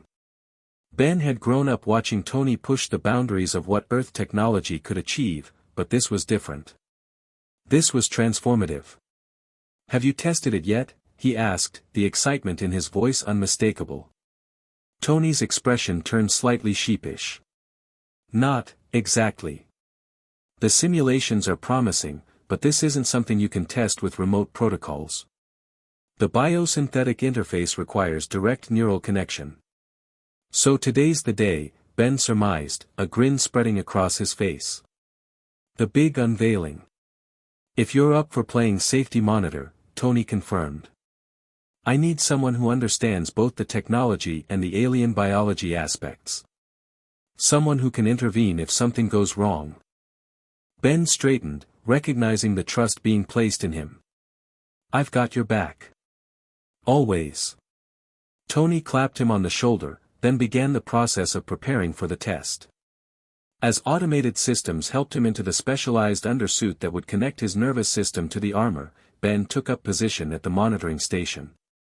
"Jarvis, give Ben full override access," Tony instructed. "Emergency Protocol Omega." "Are you certain, sir?" the AI inquired, sounding almost concerned. "That would allow young Mr. Tennyson to assume complete control of all systems." "I'm sure," Tony said firmly. "If something goes wrong, he needs to be able to shut everything down." Ben felt the weight of responsibility settle on his shoulders. "Nothing's going to go wrong," he said, trying to sound more confident than he felt. "But I'll be ready just in case." As the mechanical arms began to assemble the Omniron armor around Tony, fitting each piece with precision, Ben couldn't help but reflect on how far they'd come. 5 years ago, he'd been a kid who saw the Omnitrix as the ultimate toy. Tony had been a brilliant but reckless inventor still finding his way as Iron Man. Now, they stood on the precipice of something revolutionary, a true fusion of Earth technology and alien biology that could change everything. The final piece locked into place, the helmet with its distinctive faceplate now lined with Omnitrix green. For a moment, the suit stood motionless, power systems cycling up. "Neural interface initializing," Jarvis reported. "Biosynthetic matrix activating." Tony's voice came through the suit's speakers, tense with concentration. "Starting primary integration sequence." Ben watched the stability indicators. Ben focused on the displays, monitoring the complex interaction between Tony's neural patterns and the alien DNA-infused systems. "Looking good so far. Galvanic components responding normally. Petrosapien matrix stable." Inside the armor, Tony felt something entirely new, not the familiar mechanical precision of his standard suits, but something organic, almost alive. The neural interface wasn't just reading his intentions, it was anticipating them, enhancing them, flowing with them like a dance partner who knew his moves before he did. "This is incredible," he breathed, flexing the armor's fingers. Instead of the usual microsecond delay between thought and action, the movement occurred simultaneously with his intention. Response time is literally instantaneous. Ben grinned, watching the readings spike in perfect harmony. "The kinocellulin DNA is fully integrated. You should be faster, a lot faster." "Let's find out," Tony said, the excitement evident in his voice. Activating movement protocols.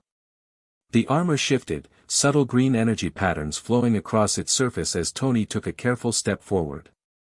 Then another. Then, with growing confidence, he moved into a more complex sequence of motions that would have been challenging even in his most advanced previous models. The Omniron responded flawlessly, each movement fluid and precise. No mechanical clanking, no hydraulic hisses, just the whisper of air displacement and the soft hum of energy. "It feels like part of me," Tony marveled, executing a flawless aerial maneuver within the confined space. "Not like I'm wearing it, like I've evolved into it." "That's the galvanic mechamorph DNA," Ben explained, excitement coloring his voice. "It doesn't just interface with technology, it merges with it, improves it. You're experiencing a partial symbiosis. Tony landed lightly, the impact barely registering despite his enhanced mass. Power efficiency is off the charts. The arc reactor output is being amplified somehow.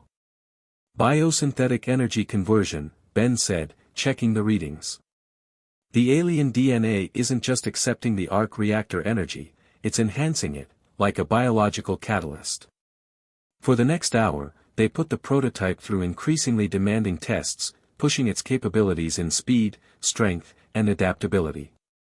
The Omniron exceeded every expectation, performing at levels that made Tony's previous suit seem primitive by comparison. I think we're ready for the big test, Tony finally declared, facing the reinforced exit that led to the outdoor testing range. Ben hesitated. Are you sure? We haven't tested the flight systems or weapons yet. No time like the present, Tony replied, the Omniron's faceplate reflecting his confident grin.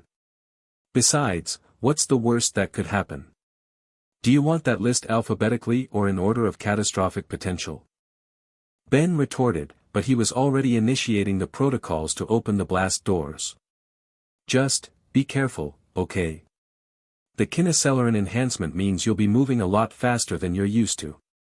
Careful is my middle name, Tony quipped. Pretty sure it's Edward, Ben shot back.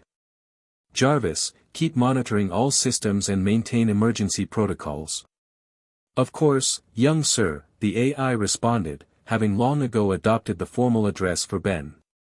All safety measures active. The blast doors slid open, revealing the private testing range built into the cliffside property, a secluded area shielded from public view where Tony had tested numerous Iron Man prototypes over the years. Here goes nothing, Tony said, stepping out onto the launch platform.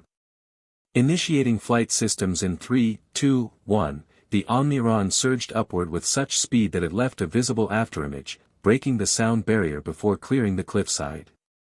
Ben rushed to the external monitors, heart pounding as he tracked Tony's ascent.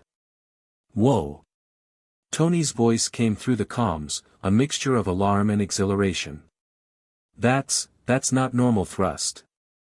Kineceleron enhancement, Ben reminded him, checking the telemetry. You're already at 30,000 feet and climbing. Maybe ease back on the throttle. Working on it, Tony replied, his voice strained with concentration. Responsiveness is almost too good, thinking about slowing down makes it happen before I can modulate the command. Ben watched anxiously as the altitude readings continued to climb. Tony, you're approaching 60,000 feet. The atmosphere's getting pretty thin up there. I know, came the response. Just getting a feel for the, whoa. The tracking display suddenly showed the Omniron changing direction, no longer ascending but now moving horizontally at tremendous speed. What happened? Ben demanded, fingers flying across the controls to get better telemetry. I've got it under control, Tony assured him, though his voice suggested otherwise. Just needed to level off. This suit is eager. Like it wants to push boundaries. That's the alien DNA, Ben explained, relief washing over him as the erratic movements on the display stabilized. It's not just machinery responding to commands, it has instincts, patterns from the original species. For several minutes, Tony practiced maneuvers high above the Pacific, gradually adjusting to the enhanced responsiveness and capabilities of the Omniron. Ben monitored from the lab, offering guidance based on his experience with the alien forms. Ready to try the Petrosapien defense matrix? Tony asked eventually, his voice steadier now that he'd gained more control. Ben checked the relevant systems. Looks stable. Remember, it's not just hardening the armor, it should be able to dynamically form crystalline structures for both defense and offense. So basically, I think about shields, and I get shields. In theory, Ben confirmed. Diamondhead, my Petrosapien form, can create structures almost instinctively. The DNA you integrated should allow similar capabilities, just mechanically mediated. High above the ocean, Tony focused his thoughts on protection, on forming a barrier. The response was immediate, the armor's forearm expanded and reshaped, crystalline structures erupting to form a shield nearly 4 feet in diameter, glinting in the sunlight. It worked! Tony exclaimed, examining the diamond-hard surface. The molecular restructuring is instantaneous. Try offensive configurations, Ben suggested, excitement creeping back into his voice despite his earlier concerns. The shield flowed and reformed, crystalline structures sharpening into blade-like projections, then morphing again into what resembled a sophisticated energy-focusing array. This is beyond anything I imagined, Tony breathed, watching the armor respond not just to his conscious commands but to his tactical instincts. It's like the suit knows what I need before I fully formulate the thought. That's what makes the Omnitrix so powerful, Ben said. It doesn't just transform you physically, it gives you access to instinctive knowledge and abilities. Tony continued testing the various capabilities, pushing the limits of what the alien-enhanced armor could accomplish. The results were nothing short of revolutionary: speed that rivaled military jets, defensive capabilities that could withstand tremendous impact, and adaptive systems that evolved in real time to meet changing conditions. After nearly 2 hours of increasingly ambitious tests, Tony finally returned to the lab, landing with a precision that would have been impossible in his previous suits. The Omniron's faceplate retracted as Ben approached, revealing Tony's sweat-streaked but triumphant face. "So?" he asked, already knowing the answer from Ben's expression. "What's the verdict?" "It's incredible," Ben admitted, circling the suit to examine it from all angles. "Way beyond anything we've built before. The integration is nearly perfect." "Nearly?" Tony raised an eyebrow, stepping out of the armor as automated systems began to disassemble it. "What's the catch?" Ben hesitated. There were some anomalous readings during the test. Moments where the neural interface showed patterns that didn't match your baseline. Tony's expression turned thoughtful. "I felt something like that. Moments where the suit seemed to anticipate in ways I hadn't planned. Like it was offering suggestions rather than just following commands." "That's what I was afraid of," Ben said, pulling up the relevant data on a nearby display. The alien DNA isn't just providing enhanced capabilities, it's introducing elements of the original species' consciousness. Not full sentience, he added quickly, seeing Tony's alarm. More like instinctive patterns. Muscle memory, if alien DNA had muscles. Tony studied the readings, his initial concern giving way to fascination. That could actually be an advantage. The galvanic mechamorpha's instinctive understanding of technology, the kineceleron's natural sense of momentum and trajectory.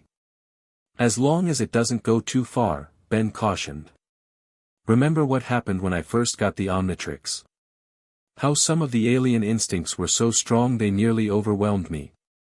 "This is different," Tony argued, though not dismissively. "The DNA samples are synthesized, controlled. And the neural interface has limiters specifically designed to prevent that kind of bleed-through." Ben wasn't entirely convinced, but he knew that look in Tony's eyes, the excitement of a breakthrough that overshadowed potential concerns. Rather than push the point, he changed tack. "So what's next? When do we start on Mark II?" Tony's grin widened. "Already thinking ahead. But first, we celebrate. 5 years of partnership deserves at least a decent dinner, don't you think? I'll have Jarvis make reservations at that burger place you like in the city." "Giovanni's?" Ben perked up immediately. "With the triple-decker cheeseburgers and endless fries?" "The very same," Tony confirmed, clapping him on the shoulder. "Go clean up. I'll let Max and Gwen know the test was successful." As Ben headed for the elevator, Tony's expression turned more serious. He turned back to the disassembled Omniron, studying the components as they were carefully stored. "Jarvis, run a complete analysis of those neural interface anomalies. I want to know exactly what we're dealing with." "Already in progress, sir," the AI responded. "Preliminary findings suggest the alien DNA is indeed expressing certain cognitive patterns. Nothing that constitutes true consciousness, but more than simple biological programming." Tony nodded, thoughtful. Increase monitoring protocols. If anything changes, anything at all, I want to know immediately. Of course, sir. Shall I inform young sir of these additional precautions? Tony hesitated, then shook his head. Not yet. Let him enjoy the victory. We've earned it. As the lab systems powered down to maintenance levels, Tony couldn't shake a lingering sense of both triumph and unease. The Omniron represented a quantum leap forward, not just for the Iron Man platform, but for human technology as a whole. Yet as with all great advances, it carried risks that even he couldn't fully predict. 5 years ago, when he'd found Ben and the Omnitrix, Tony had seen an opportunity to understand alien technology, to perhaps adapt some of its principles to his own work. He'd never imagined they would come this far, creating something that was neither fully human nor alien, neither completely mechanical nor biological, but something entirely new. Evolution, indeed. The Santa Monica Pier sparkled with lights as the sun dipped toward the horizon, casting long shadows across the beach. Families and couples strolled along the boardwalk, enjoying the perfect California evening, blissfully unaware of the technological revolution that had unfolded just miles away earlier that day. Ben leaned against the railing, watching the waves while devouring his third ice cream cone. At 13, he existed in that awkward space between childhood and adulthood, still capable of childlike enthusiasm for simple pleasures like ice cream, yet carrying responsibilities and knowledge far beyond his years. Tony joined him at the railing, his own dessert untouched as he scrolled through data on his phone. Despite Pepper's insistence on no work during celebrations, he couldn't help checking the ongoing analysis of the Omniron test. You know Grandpa Max will kill you if I get sick from too much junk food, Ben commented, nodding toward Tony's distracted state. Tony pocketed the phone with a guilty smile. Pretty sure he'd have to get in line behind Pepper. And Gwen. He looked around the busy pier. Speaking of your cousin, where did she disappear to? Bookstore, Ben replied, rolling his eyes. There was some special edition of a boring history book she's been looking for. She said she'd meet us back at the car. Tony nodded, leaning on the railing beside Ben. For a moment, they simply watched the ocean in companionable silence. Do you ever miss it? Ben asked suddenly. Normal life, I mean. Before Iron Man, before. He gestured vaguely at his wrist, where the Omnitrix glinted in the fading sunlight. Tony considered the question seriously. Sometimes. There's a simplicity to normal that has its appeal. He glanced at Ben. Do you miss normal? Ben shrugged, trying to appear casual despite the weight of the question. I guess. Sometimes at school, when everyone's talking about regular kid stuff, video games or sports or whatever, and I'm thinking about alien DNA sequencing or quantum stabilization fields. He gave a short laugh. Kind of hard to relate, you know. Tony felt a pang of something like guilt. In his enthusiasm for mentoring Ben's extraordinary abilities, had he inadvertently robbed the kid of a normal childhood? You could always dial it back, Tony offered carefully. Spend more time just being a teenager. The lab will still be there. That's not. Ben started, then sighed. It's not that I don't want to do the work. I love it. It's amazing.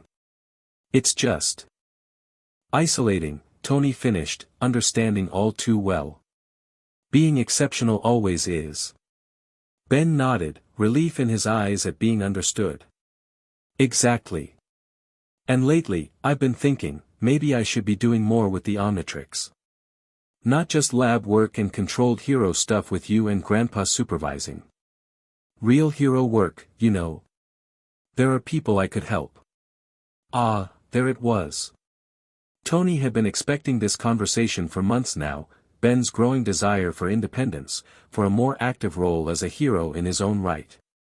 Max had warned him it was coming. That teenage rebellion combined with superpowers was a volatile mix. Being a hero isn't just about having powers, Tony said carefully. It's about judgment, responsibility, knowing when to act and when to wait. I know that, Ben replied, a hint of frustration creeping into his voice. You and Grandpa have been drilling it into me for 5 years. But how am I supposed to learn judgment if you guys never let me make my own calls? We let you make plenty of calls, Tony countered, though he knew it wasn't entirely true. Both he and Max were protective, sometimes overprotective, of Ben. Remember last month with those Tekadon robots in San Francisco? You mean when you and Grandpa handled everything while I provided tactical support from half a mile away? Ben retorted. Yeah, very empowering. Tony sighed, recognizing the genuine frustration behind Ben's sarcasm. Those robots were specifically targeting the Omnitrix, Ben. We couldn't risk me getting hurt, I know, Ben interrupted. But that's always the reason. There's always some special circumstance, some particular risk that means I have to stay on the sidelines. He looked down at the Omnitrix. Sometimes I think you guys forget that this chose me. Not you, not Grandpa Max, me. The words hung between them, charged with the weight of a conversation long overdue.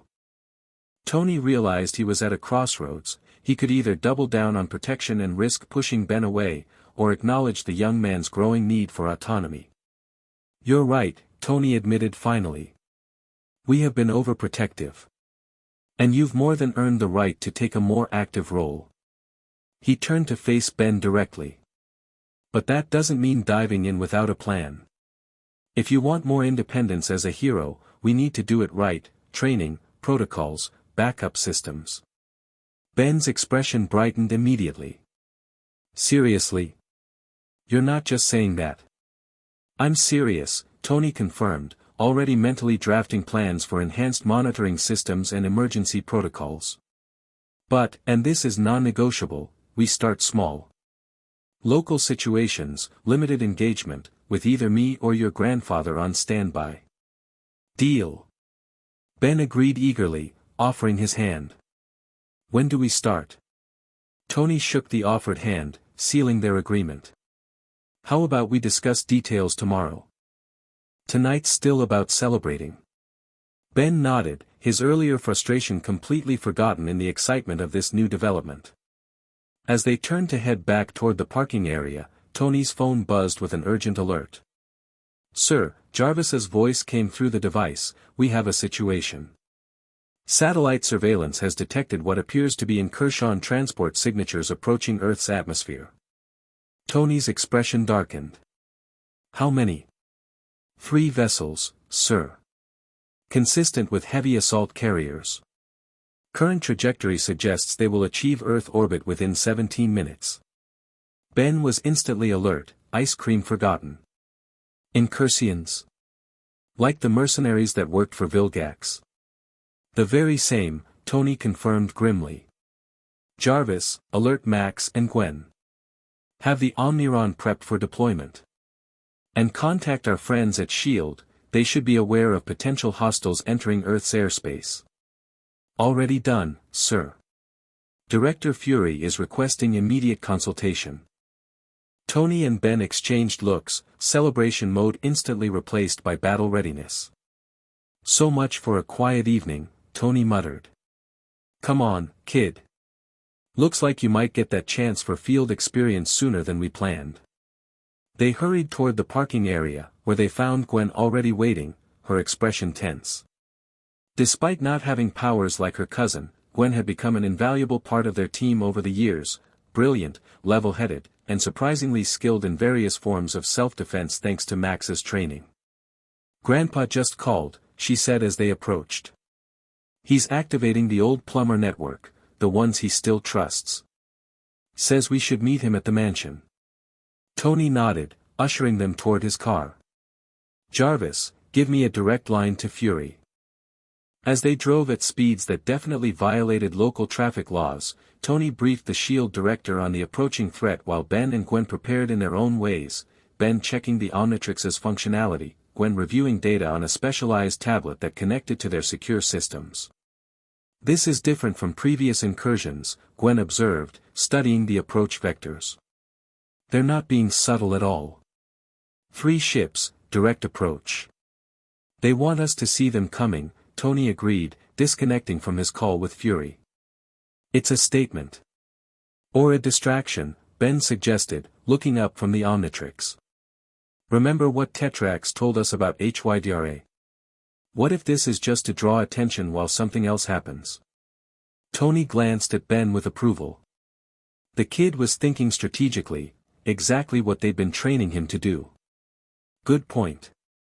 Jarvis, expand surveillance parameters.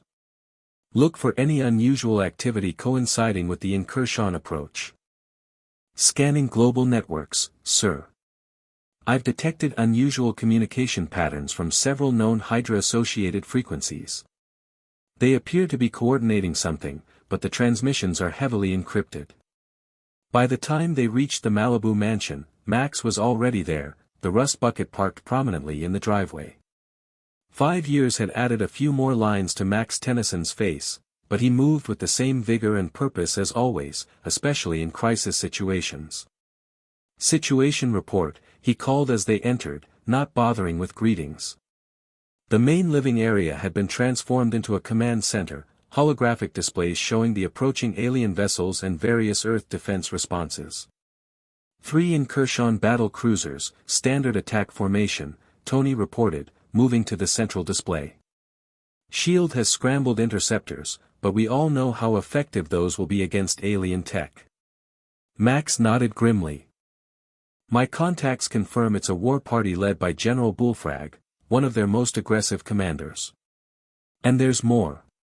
He pulled up additional data, showing unusual energy readings from various points around the globe.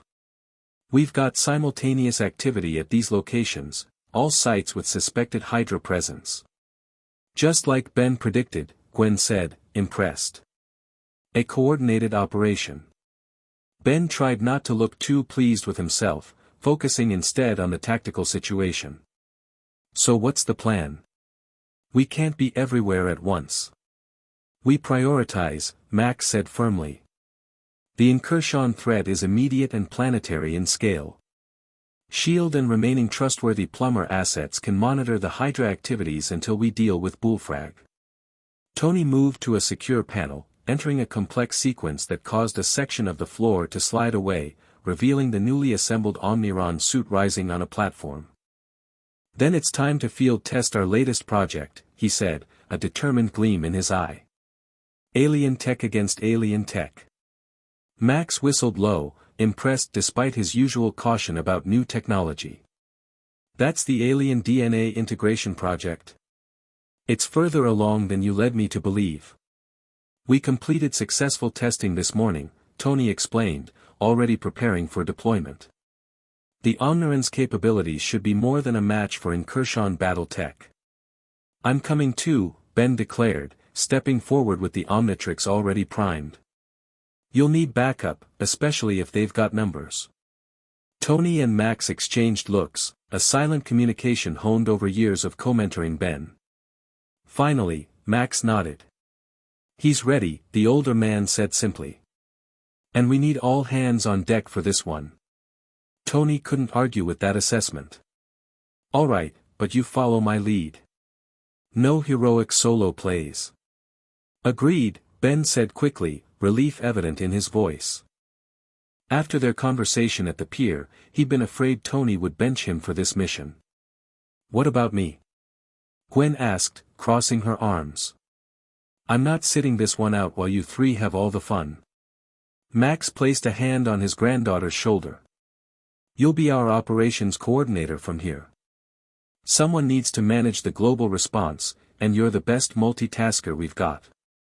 Though clearly not entirely satisfied, Gwen nodded her acceptance. She moved to the main control station, already beginning to coordinate with their various allies. The incursions have entered Earth's upper atmosphere, Jarvis announced. They are broadcasting on all frequencies. Let's hear it, Tony instructed, stepping onto the platform that would equip him with the Omniron. The main screen switched to show the interior of an alien vessel, where a large, humanoid frog-like being in elaborate military garb glared at the camera. Attention, pathetic Earth dwellers, the incursion commander rumbled. I am General Bullfrag of the glorious Incursion Empire. We come seeking the human whelp who possesses the Omnitrix and the technological abomination known as Iron Man. Surrender them immediately, or face the consequences. Charming fellow, Tony muttered as automated systems assembled the Omniron around him. Jarvis, open a channel. Let's introduce ourselves properly. The AI complied, establishing a direct link to the Incursion flagship. Tony's faceplate remained open as he addressed the alien general. General Bullfrag, Tony Stark here. Iron Man, to my fans. I must say, your diplomatic approach leaves something to be desired. Perhaps we could discuss whatever grievance you have without the whole invasion thing. The Incursion's wide mouth twisted in disgust. Tony Stark. Your reputation precedes you, a primitive who dabbles in technologies beyond his understanding. His bulbous eyes narrowed. Our grievance is simple, you and the Tennyson boy possess technologies that rightfully belong to greater civilizations. The Incursion Empire has been contracted to retrieve them. Contracted? Max interrupted, stepping into view of the transmission. By whom? Vilgax. Bullfrag's expression shifted to one of surprise. Magister Tennyson. Your involvement is unexpected. He recovered quickly, smirking. As for our employer, that is not your concern. What matters is that we will retrieve the Omnitrix and your technological derivatives, or reduce your pathetic planet to rubble in the attempt. Yeah, that's not happening, Ben said, joining the conversation. The Omnitrix chose me, and it's staying with me. The Incursion general actually laughed, a deep, croaking sound. Such confidence from such a small creature. Perhaps you need a demonstration of our seriousness. The transmission cut abruptly. Moments later, alarms blared as Jarvis reported, energy buildup detected in the Incursion flagship's main cannon. They appear to be targeting the San Andreas fault line approximately 70 miles north of Los Angeles. If they hit that with enough force, Max began, face pale. Catastrophic seismic event, Tony finished grimly, his faceplate snapping into place. Time to see what this suit can really do. Ben, you're with me. Max, I'll coordinate ground response with emergency services, the veteran plumber confirmed. Go. Tony activated the mansion's launch system as Ben twisted the Omnitrix dial, selecting from his arsenal of alien forms. Who are you thinking? Tony asked as the ceiling panels retracted to provide exit. Ben grinned, slamming his palm down on the activated device. Time to fight fire with fire, or in this case, frog with frog. Green light flashed, and where Ben had stood now crouched a muscular amphibian-like alien with a black and green bodysuit, one of Ben's newer transformations. Bullfrag, the transformed teen announced in a deep, gravelly voice. Let's show these guys who the real amphibian badass is around here. Tony couldn't help but shake his head at Ben's enthusiasm, even as the Omniron systems fully engaged, alien-enhanced technology merging seamlessly with his neural patterns. Try to keep up, he challenged, and then they were airborne, shooting through the opening and into the night sky at speeds that would have torn apart conventional aircraft. The Omniron performed even better than during the morning's test, responding to Tony's thoughts with intuitive precision. Beside him, Ben's bullfrag form leapt with incredible force, using his powerful legs to bound from rooftop to rooftop in enormous arcs that kept pace with Tony's flight. Sir, the Incursion weapon is powering up, Jarvis reported. Estimated firing time, 47 seconds. We need to get higher, Tony called to Ben. Grab on. Without hesitation, Bullfrag launched himself toward Tony, catching the outstretched armored hand. The Omniron's enhanced strength easily supported the alien form as they accelerated upward, breaking the sound barrier in seconds. Target the weapon system, Tony instructed, his HUD highlighting the massive cannon now visible on the underside of the lead Incursion ship. We need precision strikes to disable without causing catastrophic failure. Got it, Bullfrag acknowledged. Drop me on top. I'll work my way to the cannon controls. As they approached the massive vessel hovering in the upper atmosphere, defense systems activated, energy turrets tracking their approach and opening fire. The Omniron's enhanced reflexes allowed Tony to weave through the barrage, his armor's petrosapian components forming crystalline shields when direct evasion wasn't possible. 15 seconds to weapon discharge, Jarvis warned. They reached the hull of the flagship, and Tony released Ben's bullfrag form as promised, watching as the amphibian alien stuck to the surface with specialized adhesive properties. "I'll draw their fire," Tony called. "You get inside and stop that cannon." Bullfrag gave a mock salute before disappearing through a maintenance hatch. Meanwhile, Tony streaked along the hull, firing precision repulsor blasts at the ship's defense systems. The Omniron's enhanced targeting, combined with the intuitive alien DNA integration, made his attacks devastatingly effective, each shot disabling a turret with minimal collateral damage. Inside the ship, Ben moved with surprising stealth for his bulky amphibian form. His incursion DNA gave him intuitive understanding of the ship's layout and systems, a significant advantage that allowed him to avoid patrols and move directly toward the weapon control center. 5 seconds to discharge, came Max's tense voice over the comm system. Ben burst through the final door, finding himself in a large chamber where incursion technicians operated complex control panels surrounding a massive energy core. "Sorry to crash the party," Bullfrag announced, his long tongue shooting out to wrap around the nearest technician and fling him into his colleagues. "But I'm going to have to pull the plug on this operation." Outside, Tony positioned himself directly in front of the cannon's barrel, the Omniron systems calculating the precise moment of discharge. "Sir, the weapon is firing," Jarvis warned. "Impact imminent. Now," Tony commanded, and the armor responded instantly, petrosapian crystalline structures erupting from his palms to form an intricate lattice directly in the path of the energy beam as it erupted from the cannon. The devastating blast struck Tony's crystal matrix, energy that could have triggered a catastrophic earthquake now caught in a network of diamond-hard structures that refracted and diffused its power. The strain was enormous, the Omniron system screaming warnings as the alien-enhanced armor absorbed forces that would have obliterated his previous suits. Inside the weapon control room, Ben fought his way through incursion soldiers, using his enhanced strength and agility to clear a path to the main control panel. "Tony, I'm at the controls," he reported through his communicator. "But I can't read their language." "Your DNA can," Tony grunted, still holding back the massive energy discharge. "You're part incursion right now, trust the instincts." Ben hesitated only briefly before surrendering to the alien intuition that came with the transformation. Suddenly, the control panel made perfect sense, not because he could read the symbols, but because he instinctively understood their purpose. His webbed fingers flew across the controls, initiating an emergency shutdown sequence. The weapon's roar began to diminish as power was diverted from the main cannon. Outside, Tony felt the pressure easing as the devastating beam weakened and finally sputtered out. The Omniron's crystalline structures, now superheated and stressed beyond their design parameters, began to fracture and dissolve. "Weapon neutralized," Tony reported, his voice strained from the effort. "Ben, get out of there. We're moving to Phase 2. Inside the ship, alarms blared as Ben's sabotage spread beyond the weapon systems, cascading through connected networks.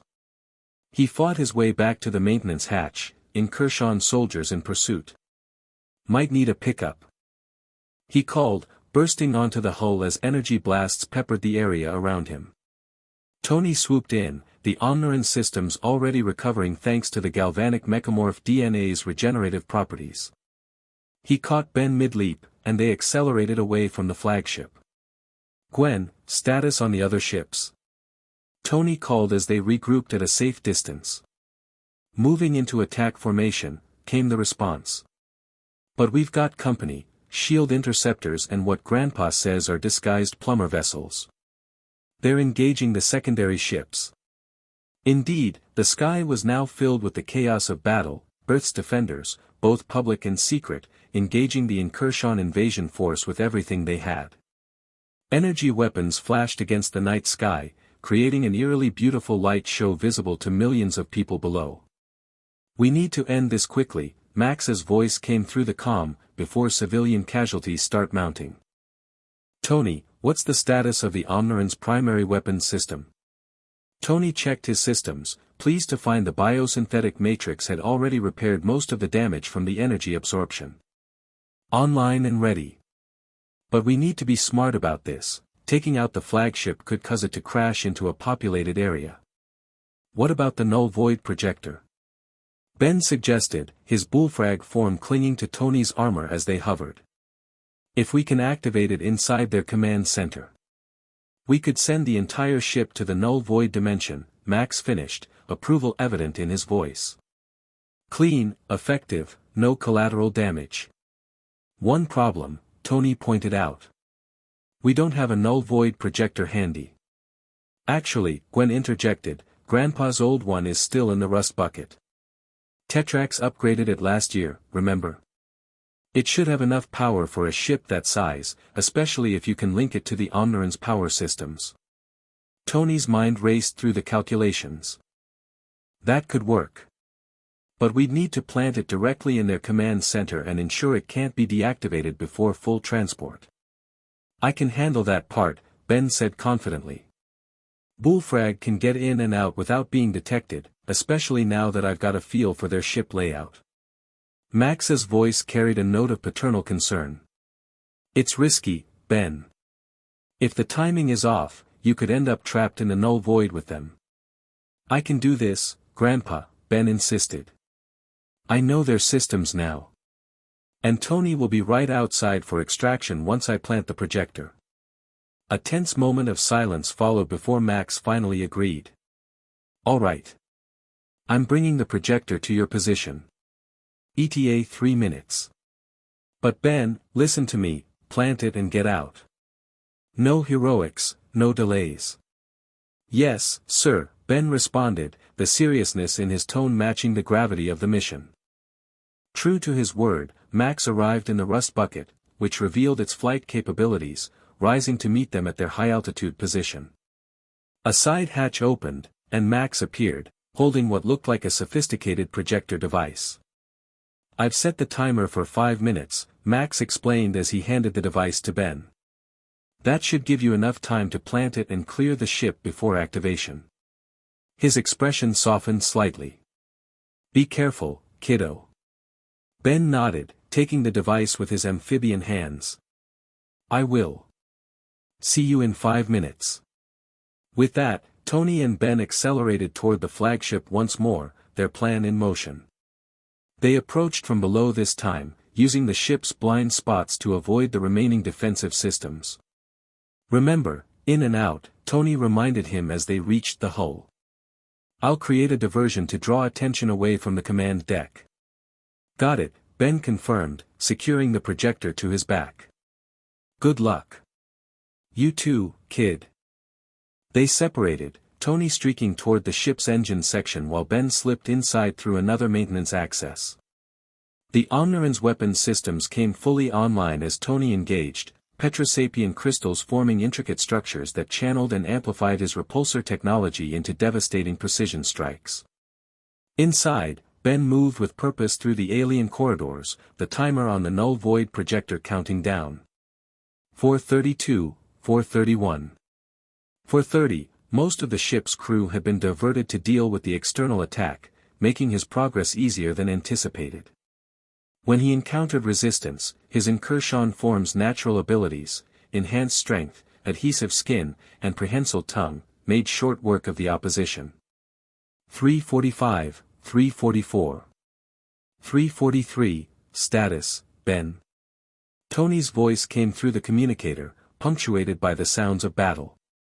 Almost there, Ben reported, turning down the final corridor that led to the command center. 2 minutes to the target. Outside, the battle had intensified. Shield forces, combined with Max's Plumber allies, had managed to disable one of the secondary incursion vessels, but at heavy cost. The remaining ships concentrated their fire on Earth's defenders, creating a deadly crossfire that even the Omniron's enhanced capabilities struggled to navigate. 2:28, 2:27. 2:26, Ben reached the command center doors, which were predictably sealed and guarded. Rather than engage directly, he used his incursion form's natural camouflage to blend with the ship's environment, slipping past the guards when they were distracted by reports from the ongoing battle. Inside the command center, General Bullfrag himself directed the conflict, his massive form looming over tactical displays as he barked orders to his officers. Intensify forward firepower. Target the humans' main vessels. Where is the Iron Man? Find him. Ben moved silently around the perimeter of the room, seeking the optimal placement for the projector. According to Max's instructions, it needed to be central to the space but sheltered enough to prevent immediate detection. 153, 152. 151, I'm in position, Ben whispered into his communicator. Placing the projector now. Copy that, Tony responded.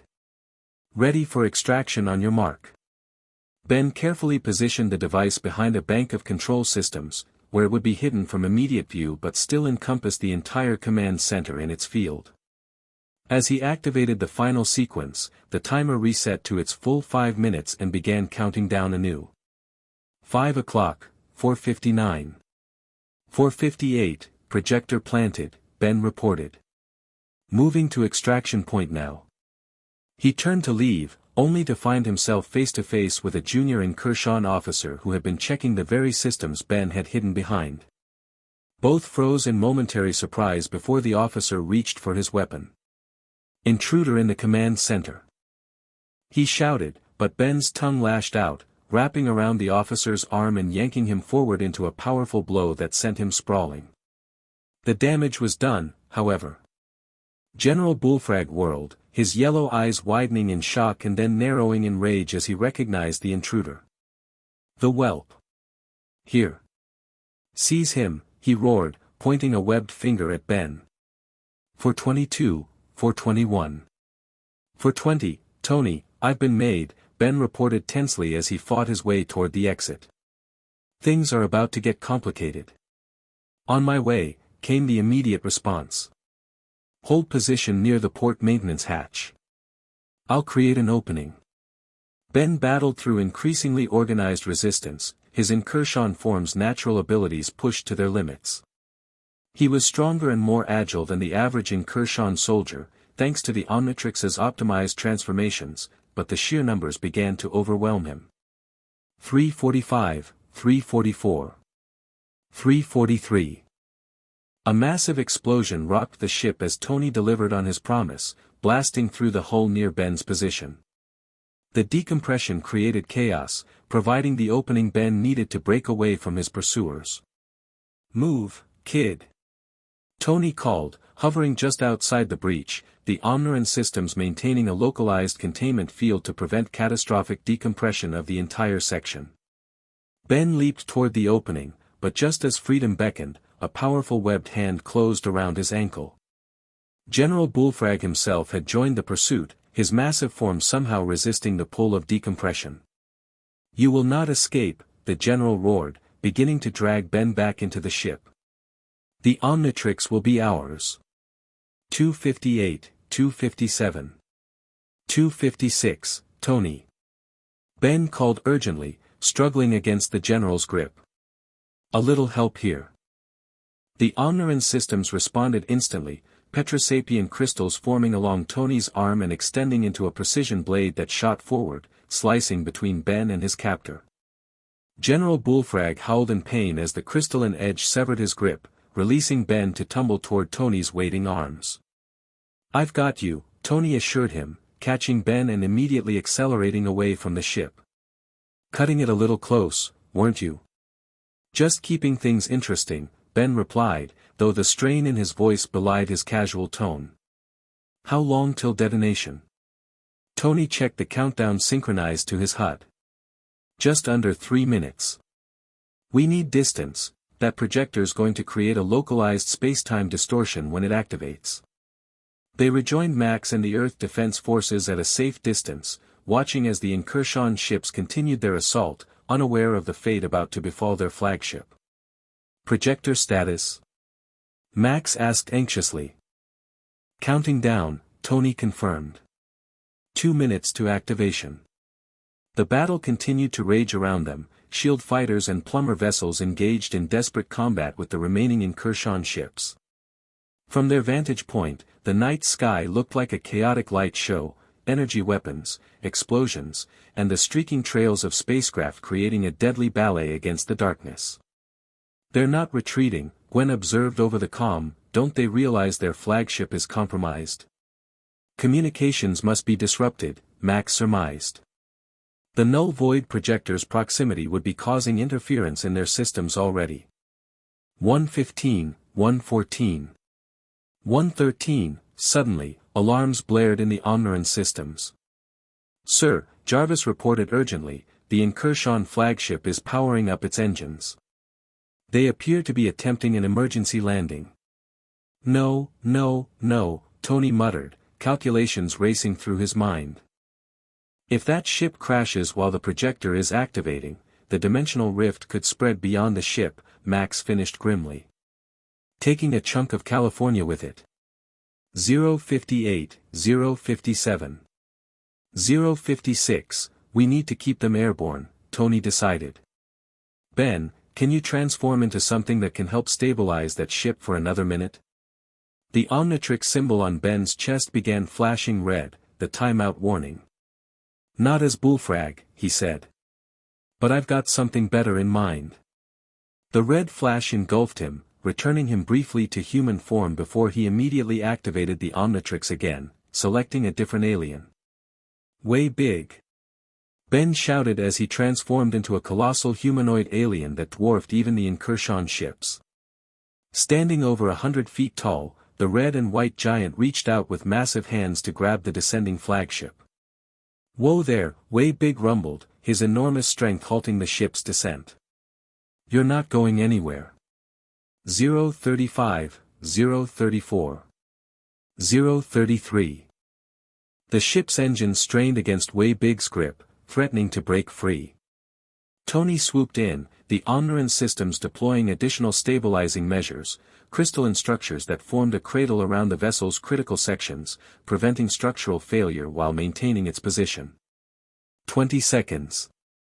Max called. "Everyone clear the area."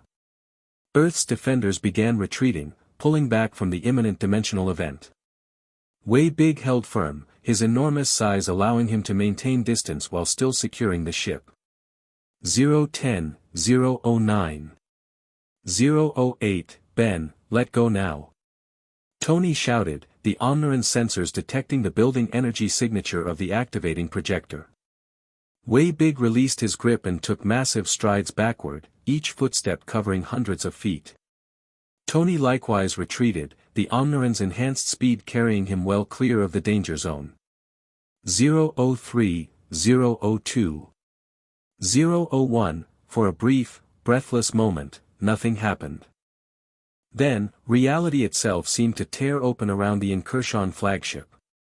A swirling vortex of purple and black energy engulfed the massive vessel, distorting spacetime as the ship was drawn into the null void dimension.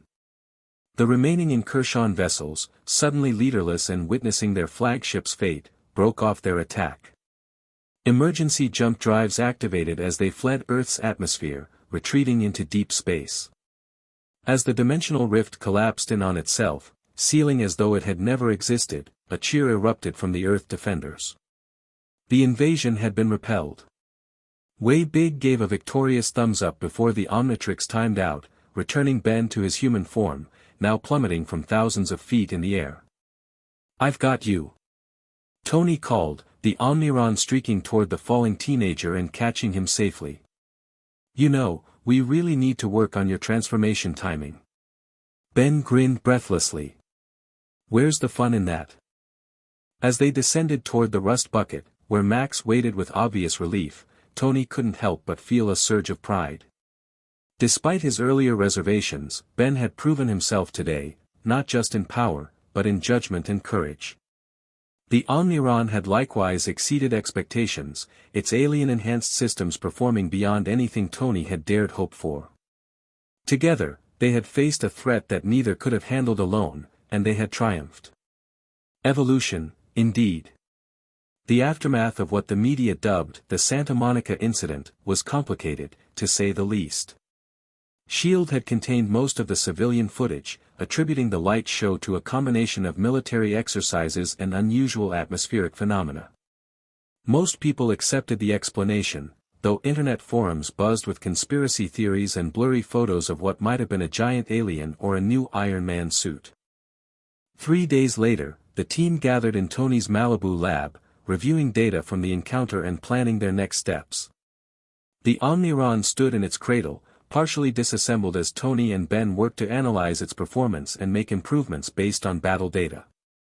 The neural interface exceeded all expectations, Tony noted, studying holographic representations of the suit's responses during the battle.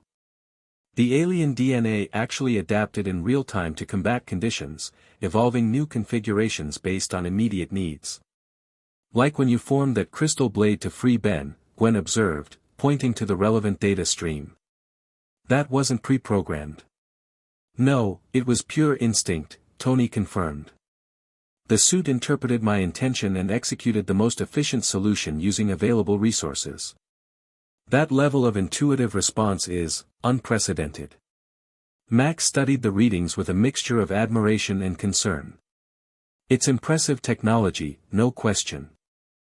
But I'm still worried about potential bleed-through effects.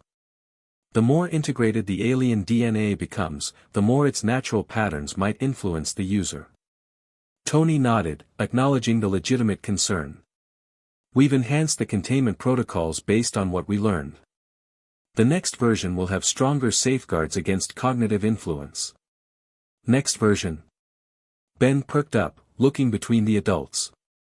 So the Mark II is officially happening? After that performance?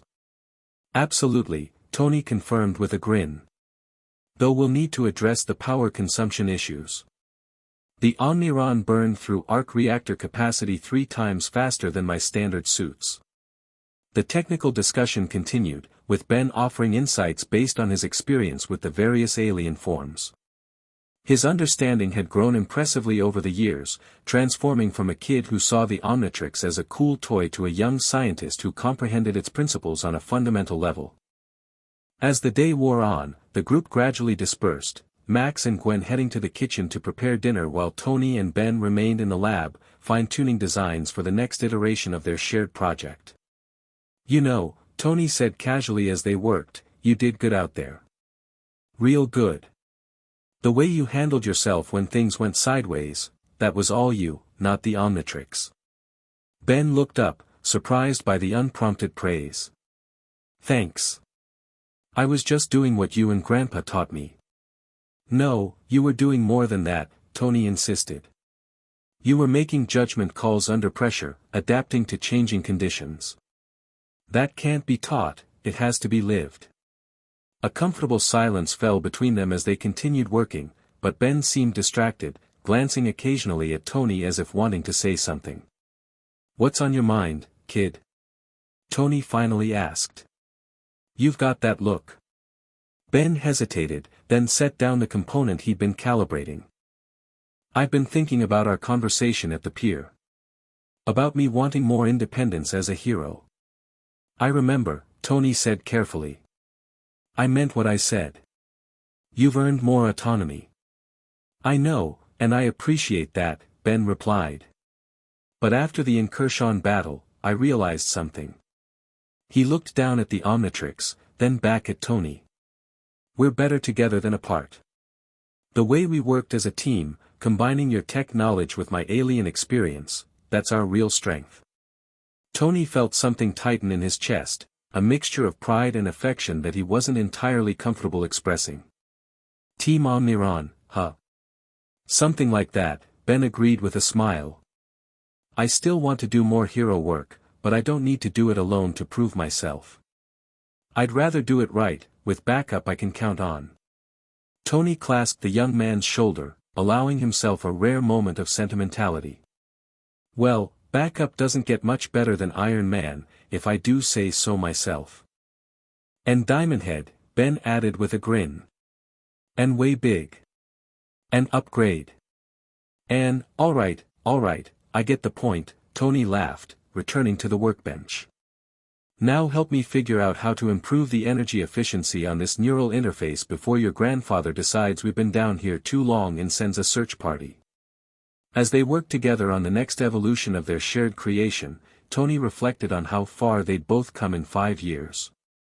Ben had grown from an impulsive child into a thoughtful young hero, while Tony had found something he'd never expected, a legacy beyond Iron Man, a chance to shape the next generation of defenders. The Omnitrix and the Iron Man alien and Earth technology. Mentor and protege.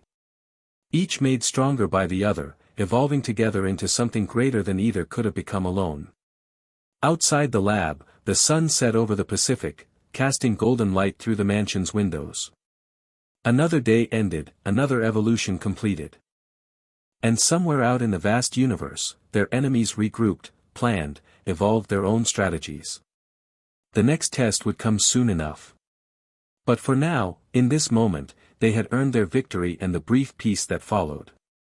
In the Omniron cradle, the partially assembled suit pulsed faintly with green energy, a reminder that their work, their evolution, was far from complete. Chapter 3, Convergence. The holographic display flickered in the darkness of the lab, casting eerie shadows across Tony Stark's face as he studied the complex genetic sequences rotating before him. 3 months had passed since the Incursion invasion, 3 months of relentless work perfecting the Omniron technology. Outside, the pre-dawn California sky remained dark, stars still visible through the massive windows of the Malibu mansion. "Sir," Jarvis's voice broke the silence, "you've been working for 19 consecutive hours. Perhaps a rest period would be advisable." Tony waved away the suggestion without looking up. "Can't stop now, Jay. We're close to cracking the integration matrix for the Tetraman DNA. The Tetraman sequence has resisted stable integration in 17 consecutive trials," the AI reminded him. "And young sir will be arriving in approximately 3 hours for your scheduled training session." That finally drew Tony's attention away from the display. He rubbed his eyes, feeling the burn of exhaustion. "Is it Thursday already?" "Friday, sir. You appear to have lost track of a day." Tony sighed, leaning back in his chair. The lab around him was a testament to his obsession: holographic projections of alien DNA strands, partially assembled components of the Mark II Omniron suit, and countless failed prototypes. Coffee cups and energy bar wrappers littered every surface, the detritus of a genius in the grip of creation. "Fine, power down non-essential systems. I'll grab a shower and some coffee." As he stood, stretching muscles stiff from hours of immobility, his gaze fell on a photograph displayed prominently amid the technological chaos. It showed him with Ben, Gwen, and Max at Ben's 13th birthday celebration 6 months earlier. They were all smiling, Ben proudly displaying a cake shaped like the Omnitrix while Tony ruffled his hair. Family. An unexpected concept for a man who had spent most of his life avoiding attachments. The thought was interrupted by a sudden alert, a priority signal from S.H.I.E.L.D. that sent holographic displays shifting automatically to accommodate the incoming transmission. Nick Fury's stern face appeared, his single eye somehow conveying urgency even through the digital medium. "Stark. We need to talk." Tony straightened, fatigue instantly forgotten. Fury rarely made direct contact, preferring to work through intermediaries. "Good morning to you too, Director. Love what you've done with the eye patch. Very piratical." Fury didn't rise to the bait. "Cut the crap, Stark. We've got a situation. The Damocles satellite network just detected a massive energy signature entering the solar system. Pattern matches the readings we recorded during the Vilgax incursion 5 years ago." The name sent a chill through Tony. Vilgax, the alien warlord who had first pursued Ben and the Omnitrix, whose defeat had cemented Tony's partnership with the Tennysons. They'd encountered his forces periodically in the years since, but the warlord himself had remained conspicuously absent. "Location?" Tony asked, "All business now. Currently passing Jupiter's orbit.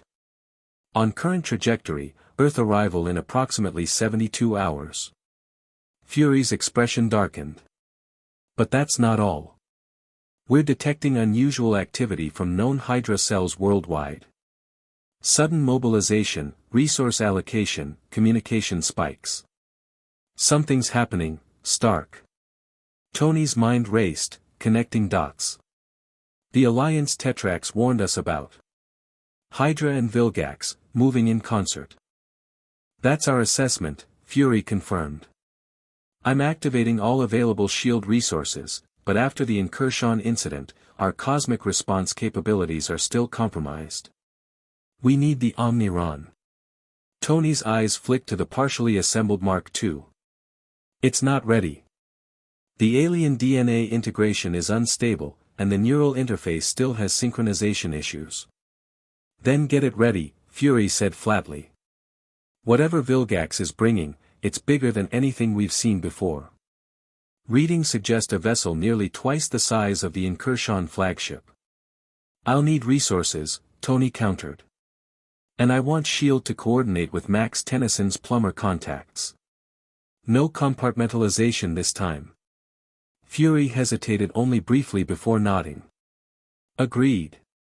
I'm sending Agent Romanov to your location with the relevant data packages. ETA 3 hours. Make it 4, Tony replied. Ben's coming for training, and I need to brief the team. After Fury signed off, Tony stood motionless for a moment, absorbing the implications. Then, with renewed purpose, he turned to the Omniron prototype. Jarvis, new priority. Activate all lab systems and begin full diagnostic on the Mark II. We need to accelerate the timeline. The integration issues with the Tetraman DNA remain unresolved, sir, Jarvis reminded him. Tony's expression hardened with determination. Then we'll solve them. Now. Ben Tennyson woke to the insistent buzzing of his phone. Groggily, he reached for it, squinting at the screen in the dim morning light filtering through his bedroom curtains. Text from Tony Lab ASAP. Bring weekend gear. Fully awake now, Ben sat up. Tony's messages were usually more verbose, filled with technical jargon or bad jokes. This brevity meant something serious was happening. He quickly typed a response. Omnitrix issue? Or suit? The reply came almost instantly. Bigger. Vilgax. That single name was enough. Ben leapt from bed, all traces of sleep forgotten as he began throwing essentials into a backpack. He paused only briefly to look at his reflection in the mirror, no longer the scrawny kid who had stumbled upon the Omnitrix, but a teenager on the cusp of 14, with knowing eyes that had seen more of the universe than most humans would in a lifetime. Downstairs, he found Grandpa Max already in the kitchen, speaking quietly on his plumber communicator while Gwen packed supplies with practiced efficiency. You got Tony's message too? Ben asked, though the answer was obvious. Max nodded, his expression grim as he ended his call. Not just Tony. My old plumber network is lighting up with alerts. Vilgax is coming, and he's not alone. Hydra? Gwen asked, zipping up her own weekend bag. Among others, Max confirmed. Reports suggest he's assembled a coalition, mercenaries, bounty hunters, even some former enemies who've joined his cause. Whatever he's planning, it's big. Ben unconsciously touched the Omnitrix on his wrist. He's still after this, isn't he? After all these years. The Omnitrix is part of it, Max said, placing a reassuring hand on his grandson's shoulder. But Vilgax's ambitions have always been larger than any single piece of technology. Earth has defied him repeatedly. That makes us a target regardless of the Omnitrix. Well, he's picked the wrong planet to mess with, Ben declared with a confidence that wasn't entirely bravado. Over the years, he'd faced countless alien threats, mastered transformations that once overwhelmed him, and fought alongside one of Earth's greatest heroes. Especially now that we have the Omniron. Max's expression turned cautious. The prototype performed well against the Incursions, but Vilgax is different. Don't underestimate him, Ben. I've fought him longer than you've been alive, and he's never been predictable. That's why we train, Ben replied, hefting his backpack. That's why Tony and I have been working on the Mark II. We'll be ready. As they headed for the Rust Bucket, now upgraded with Plumber and Stark technology to serve as a mobile command center, Ben felt the familiar mix of excitement and apprehension that preceded major confrontations. But beneath those emotions ran a current of something stronger, determination. This wasn't just about protecting the Omnitrix anymore, it was about protecting his home, his family, everything he'd come to value over the years of growing up as both Ben Tennyson and as the wielder of the most powerful device in the galaxy. The drive to Tony's Malibu mansion took just under an hour, during which Max briefed them on what his plumber contacts had shared. The picture that emerged was concerning. Vilgax had spent the years since his last defeat building alliances, gathering resources, and apparently developing new technology that even the galactic enforcers found troubling. He's been methodical, Max explained as they turned onto the private road leading to the mansion. Taking over smaller systems, absorbing their technology and resources, building towards something bigger. Earth, Gwen surmised. Earth is just the beginning, Max corrected grimly. According to my sources, Vilgax has been studying ancient celestial Sapian artifacts, relics left by one of the most powerful species in the universe. If he's found a way to harness even a fraction of their power. He didn't need to finish the thought. Ben and Gwen exchanged worried glances, both familiar with the legends of the celestial sapiens, reality-warping beings whose power dwarfed even the most advanced technology. As they crested the final hill, the Malibu mansion came into view, its sleek architecture gleaming in the morning sun. But the peaceful facade was belied by the activity visible on the grounds, shield Quinjets on the landing pad, personnel moving with purpose, defensive systems being calibrated. Tony met them at the main entrance, looking like he hadn't slept in days. Despite this, his eyes were sharp with focus, his movements precise as he led them inside. Glad you could make it to the end of the world party, he greeted them, his attempt at humor unable to mask the tension in his voice. We've got company coming in about 71 hours, and they didn't RSVP. We know, Max said, matching Tony's pace as they headed toward the lab. My sources confirm it's Vilgax, with significant backup. Backup doesn't begin to cover it, Tony replied, activating a holographic display in the main living area. The image showed what appeared to be a massive spacecraft, dwarfing anything they'd encountered before. SHIELD's Deep Space Monitoring picked this up yesterday. They're calling it a Chimera-class warship, a technological hodgepodge incorporating elements from at least 7 different alien civilizations. Ben studied the image, noting design elements he recognized from various encounters. Those look like incursion weapon arrays, but the propulsion system is definitely Chimera sui generis, Vilgax's own species. Kid's got a good eye, remarked a new voice. Natasha Romanoff, dressed in her trademark black tactical suit, emerged from the adjacent room. The intel suggests Vilgax has been collecting innovations from across the galaxy. Sometimes by negotiation, sometimes by force. Agent Romanoff, Max acknowledged with a nod of respect. The SHIELD operative had worked with them on several occasions over the years, one of the few government agents who knew the full truth about the Omnitrix and the Plumbers. Tennyson, she returned a nod before turning to Tony. The data package is uploaded to your systems. Fury wants an update on the Omniron status.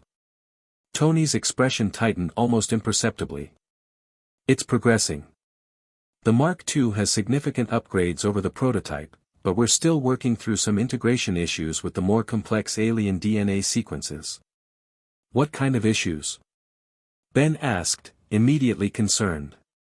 The Omniron had been their joint project for months now, a true melding of Tony's technology with the genetic capabilities of the Omnitrix.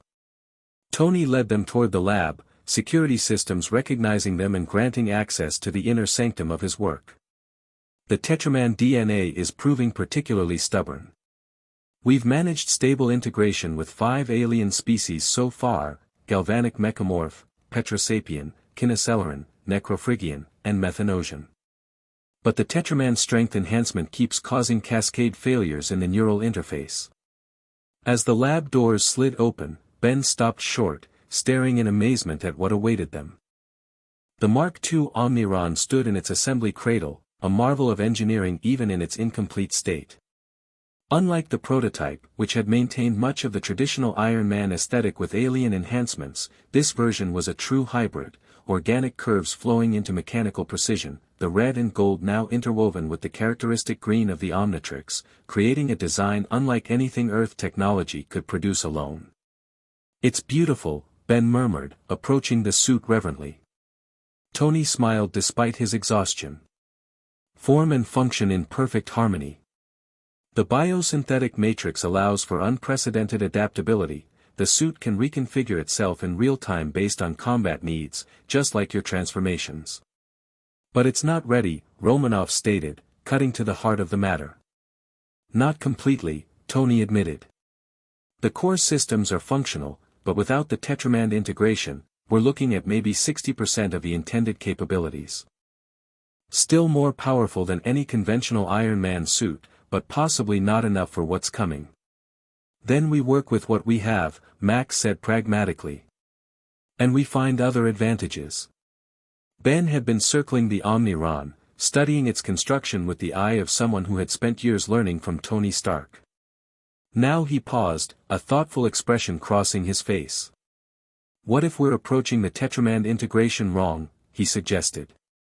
"We've been trying to incorporate the DNA directly into the biosynthetic matrix, but what if we used the Omnitrix as a buffer instead?" Tony turned to him, interest piqued. "Go on." "Well, the Omnitrix already contains Tetramand DNA, perfectly stabilized and adapted for human integration," Ben explained, warming to his idea. "What if we created a temporary bridge between the Omnitrix and the Omniron? A sort of DNA transfer protocol that lets the suit access the already stabilized alien genetic codes." A slow smile spread across Tony's face, the expression of a mentor seeing his student make a leap of understanding. A genetic interface bridge. It could work. Instead of synthesizing our own versions of the DNA, we tap directly into the source. He turned to the workbench, fingers already flying over holographic controls. "Jarvis, new simulation parameters. Model an interface connection between the Omnitrix's Tetramand DNA storage and the Omniron's biosynthetic matrix." "Calculating, sir," the AI responded. "Initial models suggest such an interface would require direct physical connection during initialization but could maintain wireless synchronization thereafter. Stability projections are promising. How long to implement?" Romanoff asked, ever focused on the tactical timeline. Tony and Ben exchanged calculating looks, having developed an almost telepathic understanding during their years of collaboration. 6 hours for the initial interface design, Tony estimated. Another 4 for calibration and preliminary testing, Ben added. "Call it 12 total to be safe," Tony concluded. "We'll need to run multiple synchronization trials before attempting a full integration." Max nodded, decision made. "Then that's our priority. Agent Romanoff, can shield by us that time?" "We're mobilizing everything we've got," she confirmed. "Deep space deterrence, orbital platforms, ground-based defensive grids. But against technology like what we're seeing on that ship." She left the thought unfinished. "Then we work fast," Ben said, already moving to a workstation. "I'll start extracting the Omnitrix's DNA mapping protocols. Tony, can you reconfigure the neural interface to accept external genetic patterns?" "Already on it," Tony replied, immersed in holographic schematics. "Jarvis, pull up the Omnitrix scan archives. We need the complete Tetramand genetic sequence analysis." As the two began their work, falling into the familiar rhythm of collaborative creation, Max turned to Romanoff. "Let's review the tactical situation. If Vilgax is bringing that much firepower, he's not planning a subtle approach." The SHIELD agent nodded, leading Max toward the strategic planning area of the lab while Gwen followed, ready to contribute her analytical skills to the defense preparations. For the next several hours, the lab hummed with focused activity. Tony and Ben worked seamlessly on the Omniron modifications, their technical shorthand evolving into an almost wordless communication, a gesture here, a tool passed there, problems identified and solved with the efficiency of long practice. Meanwhile, Max, Gwen, and Romanov coordinated with SHIELD and remaining loyal Plumber forces worldwide, establishing defense protocols and evacuation contingencies for major population centers. "We're getting reports of unusual seismic activity in these regions," Gwen noted, highlighting several areas on the global map display. "All coincide with known or suspected Hydra facilities." "They're activating something," Romanov agreed, studying the patterns. "Underground installations, possibly weapons platforms or launch sites." Max's expression was troubled. "The timing is too perfect to be coincidence. They're preparing for Vilgax's arrival." As the day wore on into evening, Ben and Tony reached a critical juncture in their work. The interface bridge was taking shape, a sophisticated connection that would allow the Omniron to temporarily borrow genetic patterns directly from the Omnitrix, bypassing the need for separate synthesis. "Ready for initial synchronization test," Tony announced, making final adjustments to the connection port they'd integrated into the Omniron's gauntlet. Ben nodded, positioning his wrist with the Omnitrix aligned to the newly created interface. "Omnitrix, initiate genetic codex sharing protocol, authorization Tennyson Prime." The device beeped in acknowledgement, its display shifting to show a rarely used function screen. After 5 years of partnership with Tony, Ben had learned to access many of the Omnitrix's hidden capabilities, beyond the simple transformation functions he'd initially discovered. Commencing interface in 3, 2, 1, now, Tony counted down, activating the connection. Green energy flowed from the Omnitrix into the Omniron systems, not a crude power transfer, but a sophisticated data exchange as the two technologies recognized each other and began to communicate. Holographic displays around them lit up with cascading genetic sequences and integration metrics. "It's working," Ben breathed, watching the Tetraman DNA pattern successfully transfer into the Omniron's matrix. Stability at 89%. 92%. 94%. Tony's exhaustion momentarily vanished in the thrill of breakthrough. The biosynthetic matrix is accepting the pattern without rejection. Jarvis, full diagnostic on neural interface compatibility. Neural interface adapting to new genetic parameters, the AI reported. Estimated compatibility, 97.3%. Well within operational parameters, sir. For the first time in days, genuine hope flickered in Tony's eyes. "We might actually pull this off." The moment of triumph was interrupted by a priority alert from the mansion's security systems. The holographic displays automatically shifted to show a spacecraft entering Earth's atmosphere, much smaller than Vilgax's approaching warship, but moving with precision toward their location. "Unknown vessel approaching," Jarvis announced. "Configuration matches no known Earth or previously encountered alien design." "Defensive systems online," Tony ordered, the lab immediately transitioning to secure mode. "Max, are you expecting company from your Plumber contacts?" Max shook his head, already moving toward the weapons locker. "Not in any craft I don't recognize." As tension filled the lab, Ben made a quick decision. "I'll check it out. XLR-8 can get a visual without being detected." He activated the Omnitrix, scrolling to the desired alien form. "Be careful," Tony cautioned. "We don't know if this is advanced scouting for Vilgax." Ben nodded before slamming his palm down on the Omnitrix. In a flash of green light, he transformed into XLR-8, a blue, velociraptor-like alien with wheels for feet and a helmet-like head, capable of incredible speed. Back in a flash, the transformed Ben promised in his altered voice, then zoomed from the lab in a blur of motion. Outside, XLR-8 raced across the mansion grounds and up the cliffside, positioning himself for a better view of the approaching craft. His enhanced vision allowed him to study the vessel as it descended toward the private beach area below the mansion. The ship was sleek and predominantly white, with blue accents that glowed with an inner light. It showed no obvious weapons systems, though Ben had encountered enough alien technology to know appearances could be deceiving. Unknown ship has landed on the beach, he reported via his communicator. No hostile actions yet. Design is, actually kind of familiar, though I can't place it. As he watched, a section of the ship's hull shifted and reformed into an entrance ramp. A single figure emerged, tall, dignified, with distinctly non-human proportions but a generally humanoid appearance. XLR-8's eyes widened in recognition. "It's Azimuth." "Who?" came Tony's confused response. "The creator of the Omnitrix." Max's voice cut in, surprise evident even through the communicator. "Ben, are you absolutely sure?" XLR-8 was already racing down the cliff toward the beach. "Positive." "Well, mostly positive. I've only seen him once before, but how many 5-inch tall aliens with giant heads could there be?" As he approached the ship, XLR-8 slowed to a less threatening speed. The diminutive figure waiting at the base of the ramp looked up at his approach, expression unreadable.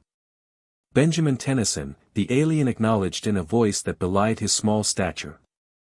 "I see you still favor speed over stealth. Some things never change, regardless of how many years pass."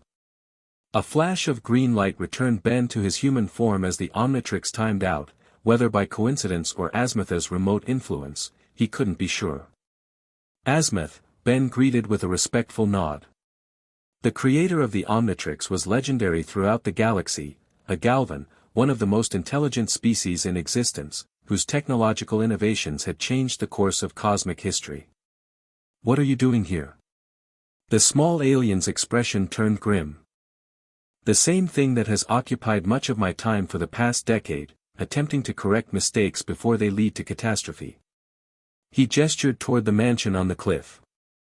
"I must speak with you and Stark immediately. Events are unfolding that even I did not anticipate." Before Ben could respond, the distinctive sound of Iron Man thrusters announced Tony's arrival. He landed a short distance away, the standard Iron Man suit, not the Omniron, gleaming in the evening light. "So you're the mastermind behind the Omnitrix," Tony said by way of greeting, his faceplate retracting to reveal his curious expression. "I've been wanting to meet you for about 5 years now." Azimuth studied Tony with critical eyes. "And you are the human who has been attempting to reverse engineer my technology." "With the boy's help, no less." Despite the potential accusation in his words, his tone held more resignation than anger. "Under normal circumstances, I would find such presumption objectionable.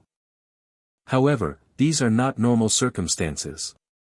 "Vilgax," Ben surmised.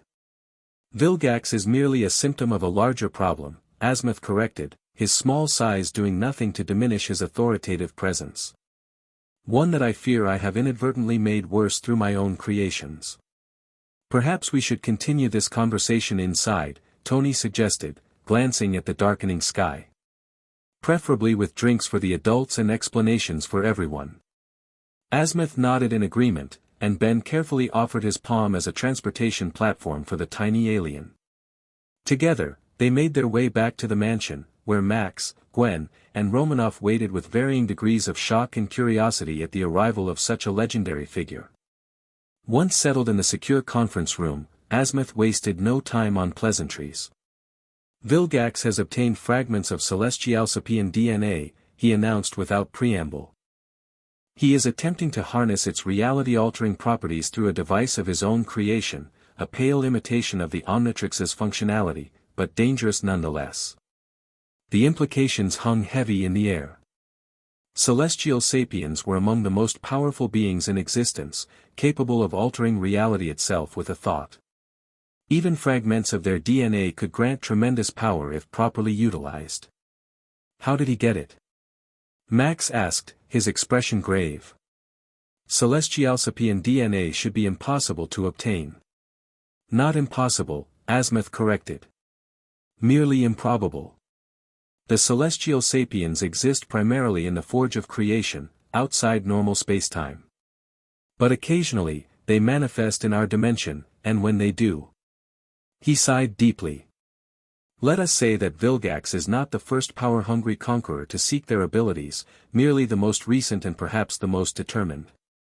Tony leaned forward, focused on practical implications. What exactly can he do with these fragments? Worst-case scenario. Azimuth's expression darkened. If his device functions as intended? Localized reality manipulation. The ability to alter physical laws within a limited radius. Not the full power of a Celestialsapian, but enough to make him effectively unstoppable on a planetary scale. So he could, what, turn gravity off? Change the composition of matter?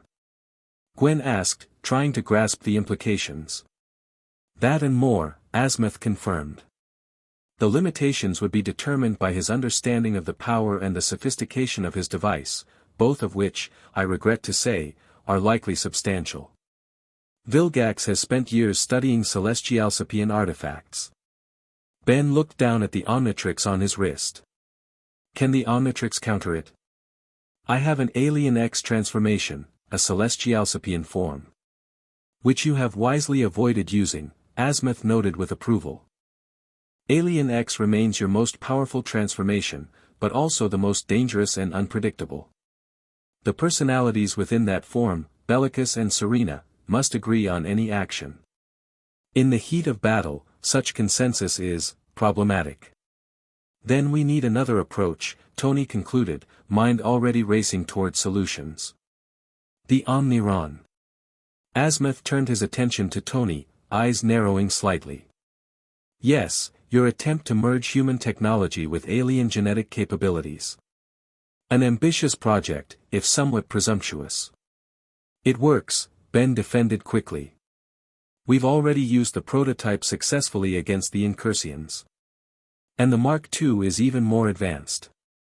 Show me, Azimuth demanded simply. They relocated to the lab, where the Galvan inventor studied the Omniron with the critical eye of a master assessing an apprentice's work. Despite his small size, he navigated the human-scale laboratory with ease, using small anti-gravity disks to float between workstations and examine components.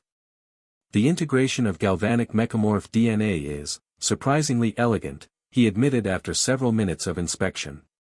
And your solution for the Petrosapian crystalline matrix shows genuine insight. He turned to face Tony and Ben. It is flawed, of course. Numerous inefficiencies, suboptimal connections, power consumption far beyond what should be necessary. But. He paused, seeming to weigh his next words carefully. But it represents a level of innovation I did not expect from humans. The interface bridge connecting it to the Omnitrix is particularly ingenious. Coming from Azimuth, this qualified as effusive praise. Tony and Ben exchanged surprised glances. So can it help against Vilgax's Celestialsapian device? Tony pressed, bringing them back to the urgent matter at hand. Azimuth's expression turned thoughtful. Perhaps. Not in its current form, but with modifications. He activated his own technology, projecting sophisticated schematics that interfaced with the lab's holographic systems. The Omnitrix contains safeguards against reality manipulation, necessary protections given the power of certain transformations. If these could be adapted to your Omniron system. For the next several hours, the lab became a nexus of unprecedented collaboration, Azimuth's unparalleled genius melding with Tony's innovative engineering and Ben's unique understanding of both the Omnitrix and human technology. Max, Gwen, and Romanov continued coordinating defense preparations, now with the additional insight Azimuth provided about Vilgax's capabilities and likely strategies. As dawn broke over the Pacific, casting golden light through the lab windows, they stood before a transformed Omniron. The suit now incorporated elements of Azimuth's own technology, subtle enhancements that would allow it to generate a reality-anchoring field, maintaining the normal laws of physics even within the influence of Vilgax's device. It is not perfect, Azimuth cautioned, studying their creation. The field will be limited in radius and duration. But it should provide enough protection to approach Vilgax and potentially neutralize his device. And with the Omnitrix Omniron interface, I can provide direct backup, Ben added, the new connection between the technologies allowing for unprecedented coordination between his transformations and Tony's suit capabilities. Tony ran final diagnostics, satisfaction evident in his expression despite his exhaustion. Synchronization at 99.4%. Neural interface response time optimized. This is as good as it gets without actual field testing. Which may come sooner than anticipated, Max interrupted, entering the lab with Gwen and Romanoff close behind. We're picking up increased activity from the approaching ship. They've accelerated and adjusted course. New ETA, 12 hours. The news sent a jolt of urgency through the room. What they had expected to be a final day of preparation had just been cut dramatically short. They must have detected my arrival, Azimuth surmised. Vilgax knows I would only come to Earth personally if the situation were dire. He is moving to prevent any countermeasures we might develop. Then we accelerate too, Tony decided, already moving to the Omniron's assembly station. Jarvis, begin final integration sequence. We need the Mark II operational within the hour. The neural calibration sequences are incomplete, sir, the AI cautioned. Without them, the mental strain of operating the enhanced systems could be significant. No choice, Tony replied grimly. We'll have to adapt on the fly. Ben stepped forward, determination written across his young face. I'll help stabilize the neural load. The new interface means I can share some of the processing through the Omnitrix. Azimuth studied the teenager with an unreadable expression. You have grown in wisdom as well as stature, Benjamin. When I created the Omnitrix, I never anticipated it finding a wielder so adaptable. He turned to address the entire group. Vilgax will target population centers first, a demonstration of power to force capitulation. His new device will require significant energy to activate, which means he will need to establish a ground position near a major power source. The arc reactor facility, Tony realized immediately. The new clean energy plant outside Los Angeles. It's the largest power generation complex on the West Coast. That's our defensive position then, Max decided, military training taking over. We establish a perimeter around the facility and prepare for his arrival. SHIELD can have assets in position within 2 hours, Romanoff confirmed, already communicating with Fury. But against technology like what we're facing. They'll buy us time, Tony said firmly. And time is all we need. As the group dispersed to make final preparations, Ben found himself momentarily alone with Azimuth. The Galvan inventor studied him with eyes that seemed to see beyond the surface. You bear a great responsibility, Azimuth said quietly. Greater perhaps than I intended when I created the Omnitrix.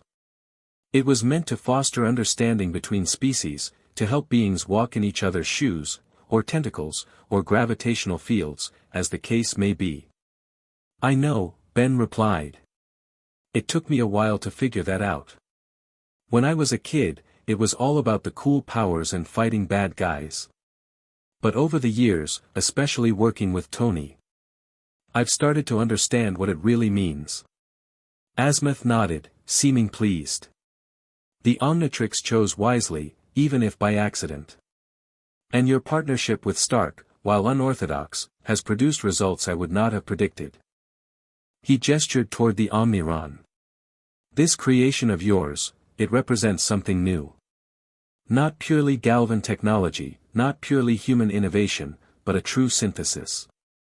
There is wisdom in such collaboration. Before Ben could respond to this unexpected praise, Tony called him over to begin the final preparations. The moment of philosophical reflection gave way to urgent practicality as they faced the looming threat. The Los Angeles skyline shimmered in the midday heat, the sprawling city seemingly unaware of the danger approaching from above. At the perimeter of the massive arc reactor facility, a testament to Tony Stark's clean energy vision, military and SHIELD personnel established defensive positions, evacuating civilian workers and preparing for the coming confrontation.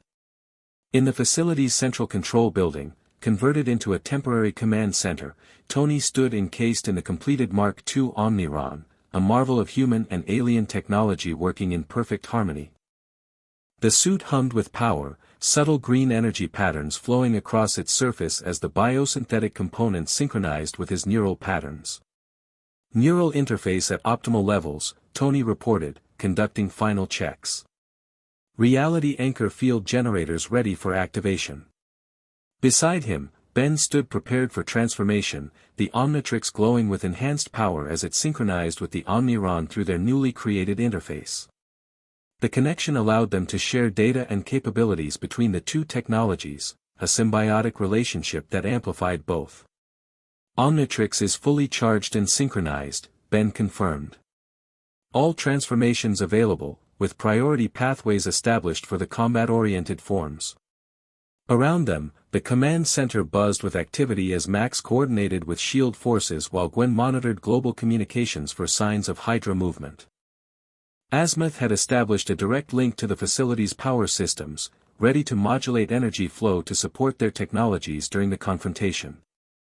Incoming, a SHIELD operative called out. Object entering lower atmosphere, trajectory consistent with targeted approach to this location. The tactical displays shifted to show a massive object descending through the clouds, Vilgax's warship, even more imposing in reality than in the satellite images. Its hybrid construction revealed the disparate technologies he had collected and combined, incursion weapons, chimera sway generous propulsion, tetramand armor plating, and other elements from across the galaxy. Energy readings are off the charts, Romanov reported, studying the incoming data. Whatever power source they're using, it's unlike anything we've encountered. Celestialsapian energy, Azimuth confirmed grimly. The readings are consistent with controlled reality distortion. Outside, SHIELD's defensive systems activated, ground-to-air missiles launching toward the descending ship, energy weapons charging, fighter jets scrambling to intercept. But the warship seemed almost contemptuous of these efforts, a shimmering field surrounding it that caused missiles to dissolve into constituent atoms before impact, energy weapons to discharge harmlessly into subspace. Conventional weapons are useless, Max observed, though not with surprise. Exactly as expected. Tony turned to Ben, the Omniron's faceplate retracting to reveal his determined expression. Ready for this, kid? Ben nodded, hand poised over the Omnitrix. Born ready. Then let's give Vilgax the welcome party he deserves. As the massive ship settled into a hover position approximately half a mile from the facility, a communication signal broadcast on all frequencies. The command center displays automatically shifted to show the interior of the warship's bridge, where a familiar figure dominated the view. Vilgax had changed since their last encounter 5 years ago. Always imposing, the alien warlord now appeared even more formidable, his green skin crossed with cybernetic enhancements, his massive frame augmented with armor that pulsed with energy. But most disturbing was the device attached to his chest, a circular apparatus that glowed with swirling cosmic energy, reminiscent of the Omnitrix but with an ominous purple-black coloration. People of Earth, Vilgax's voice rumbled, the translation systems rendering his alien speech into English. Your defiance ends today. For too long, your primitive world has sheltered the Omnitrix, harbored those who have thwarted my rightful conquest, and developed technologies beyond your understanding. No more. The camera pulled back to reveal more of the bridge, where several figures stood behind Vilgax, a coalition of alien mercenaries and bounty hunters, each formidable in their own right. But more shocking were the humans among them, wearing unmistakable Hydra insignias. Behold the power I now command, Vilgax continued, activating the device on his chest. The energy pulsed outward, and on the monitors, they watched as a section of empty desert near the ship changed. The laws of physics seemed to warp and twist, sand rising to form complex crystalline structures, gravity reversing in localized pockets, matter transmuting from one state to another at Vilgax's gesture. This is but a demonstration, the warlord declared. Surrender the Omnitrix and Tony Stark's Omniron technology, or watch as I rewrite the reality of your cities, one by one, beginning with Los Angeles. The transmission cut, leaving a tense silence in the command center. So much for subtlety, Tony remarked, his faceplate sliding back into place. Jarvis, full power to all systems. Activate reality anchor field on my mark. Ben, what form are you thinking? Max asked, the tactical implications immediately apparent. Ben considered for only a moment. Diamond Head to start. His crystalline structure should be resistant to reality manipulation, and will need the durability. Good choice, Azimuth approved. The Petrosapien DNA has natural stability properties that make it less susceptible to fundamental alterations. Outside, the situation deteriorated rapidly as Vilgax's ship deployed smaller craft, attack vessels carrying both alien mercenaries and Hydra operatives armed with hybrid weapons that combined Earth and extraterrestrial technology. Time to move, Tony decided. Azimuth, are you sure you won't reconsider coming with us? The Galvan inventor shook his head. My role is better served here, maintaining the power systems and providing technical support. Besides, he added with a hint of irony, I am not a warrior. Max clasped Ben's shoulder briefly. Be careful out there. Vilgax isn't just powerful, he's smart and patient. This has been years in the planning. We'll be careful, Ben promised, activating the Omnitrix. Diamond Head. In a flash of green light, Ben transformed into the crystalline Petrosapien form, over 7 feet tall, body composed entirely of diamond-like material that caught the light in prismatic patterns. The Omnitrix symbol on his chest pulsed with enhanced energy, connected to the Omniron through their new interface. Neural synchronization established, Tony confirmed as data flowed between the Omnitrix and the Omniron. I can feel the connection, it's like having access to Diamond Head's instincts. And I can sense the Omniron systems, Diamond Head replied in his deep, resonant voice. This is incredible. Without further delay, they moved out, Tony activating the Omniron's flight systems while Diamond Head leapt with superhuman strength, both heading directly toward the center of the conflict where Vilgax's forces had established a beachhead. The battle was already raging, SHIELD agents and military personnel fighting a desperate holding action against the invaders. Hybrid weapons fire crossed with more conventional munitions, creating a chaotic battlefield where areas of altered reality added an unpredictable element. In some sections, gravity fluctuated wildly, in others, the very composition of air seemed changed, creating pockets of unusual atmospheric effects. Reality anchor field activated, Tony announced as they entered the conflict zone. Immediately, a pulse of energy spread from the Omniron, stabilizing the laws of physics within a 100-foot radius. Altered reality zones reverted to normal, giving Earth's defenders a momentary advantage. Diamond Head immediately engaged the nearest group of alien mercenaries, a mixture of Tetramand and Incursion warriors armed with energy weapons. His crystalline body deflected their attacks while he responded with devastating precision, forming his arms into blades and shields as needed. Meanwhile, Tony targeted the Hydra contingent, the Omniron's enhanced capabilities allowing him to neutralize their hybrid weapons with targeted EMP pulses that affected only the alien components while leaving Earth technology functional. The interface is working perfectly, Tony reported as he and Diamond Head fought back-to-back, their movements synchronized through the neural connection. I'm getting tactical data directly from your transformation. Same here, Diamond Head confirmed, forming a crystalline barrier to deflect enemy fire. I can see targeting solutions from the Omniron systems.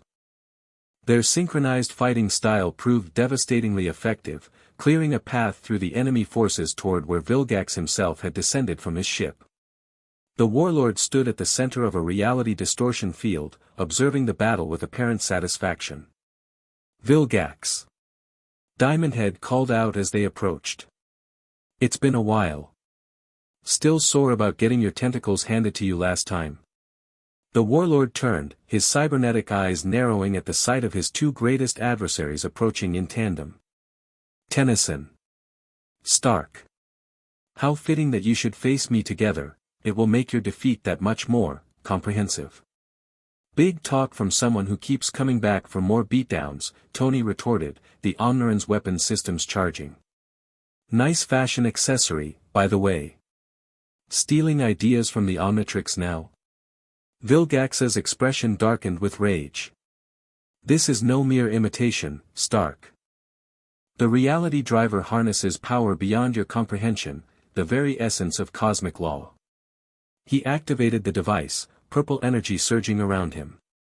Allow me to demonstrate. With a gesture, the ground beneath them transformed, stone becoming quicksand-like in consistency, trying to engulf them. The Omniron's reality anchor field fought against the change, creating a bubble of normal physics that protected them from the worst effects but required tremendous power to maintain. The field is working, but it's draining energy fast, Tony warned, systems already adapting to the challenge. We need to end this quickly. Diamond Head charged forward, crystalline structures erupting from his feet to create stable platforms across the altered terrain. His fists hardened into diamond-sharp weapons as he engaged Vilgax directly, while Tony provided covering fire, targeting the reality driver on the warlord's chest. The clash was titanic. Diamond had superhuman strength and durability against Vilgax's cybernetically enhanced power and reality warping capabilities. Each blow shook the ground, crystal shards exploding outward as Ben's attacks connected with Vilgax's armor. You've improved, child, Vilgax acknowledged, deflecting a particularly vicious strike. But you remain hopelessly outmatched. With a surge of power from the reality driver, he created a gravity well that slammed Diamond Head backward, the crystalline body cracking under the immense pressure.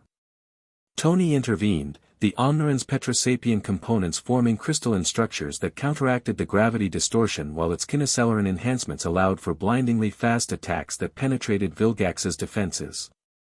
We'll see who's outmatched, Tony challenged, landing a direct hit that momentarily disrupted the reality driver's field. Ben, now. Diamond Head recovered instantly, following Tony's lead with perfect coordination enabled by their neural link. He drove crystalline spikes directly into the momentary weakness in Vilgax's defenses, aiming for the reality driver. But Vilgax had not survived centuries of warfare by being predictable.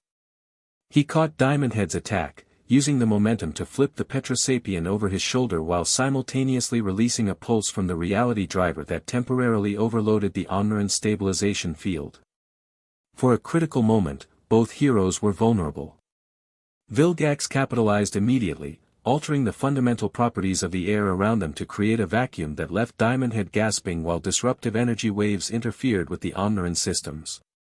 As I said, Vilgax gloated, advancing on his struggling opponents, outmatched.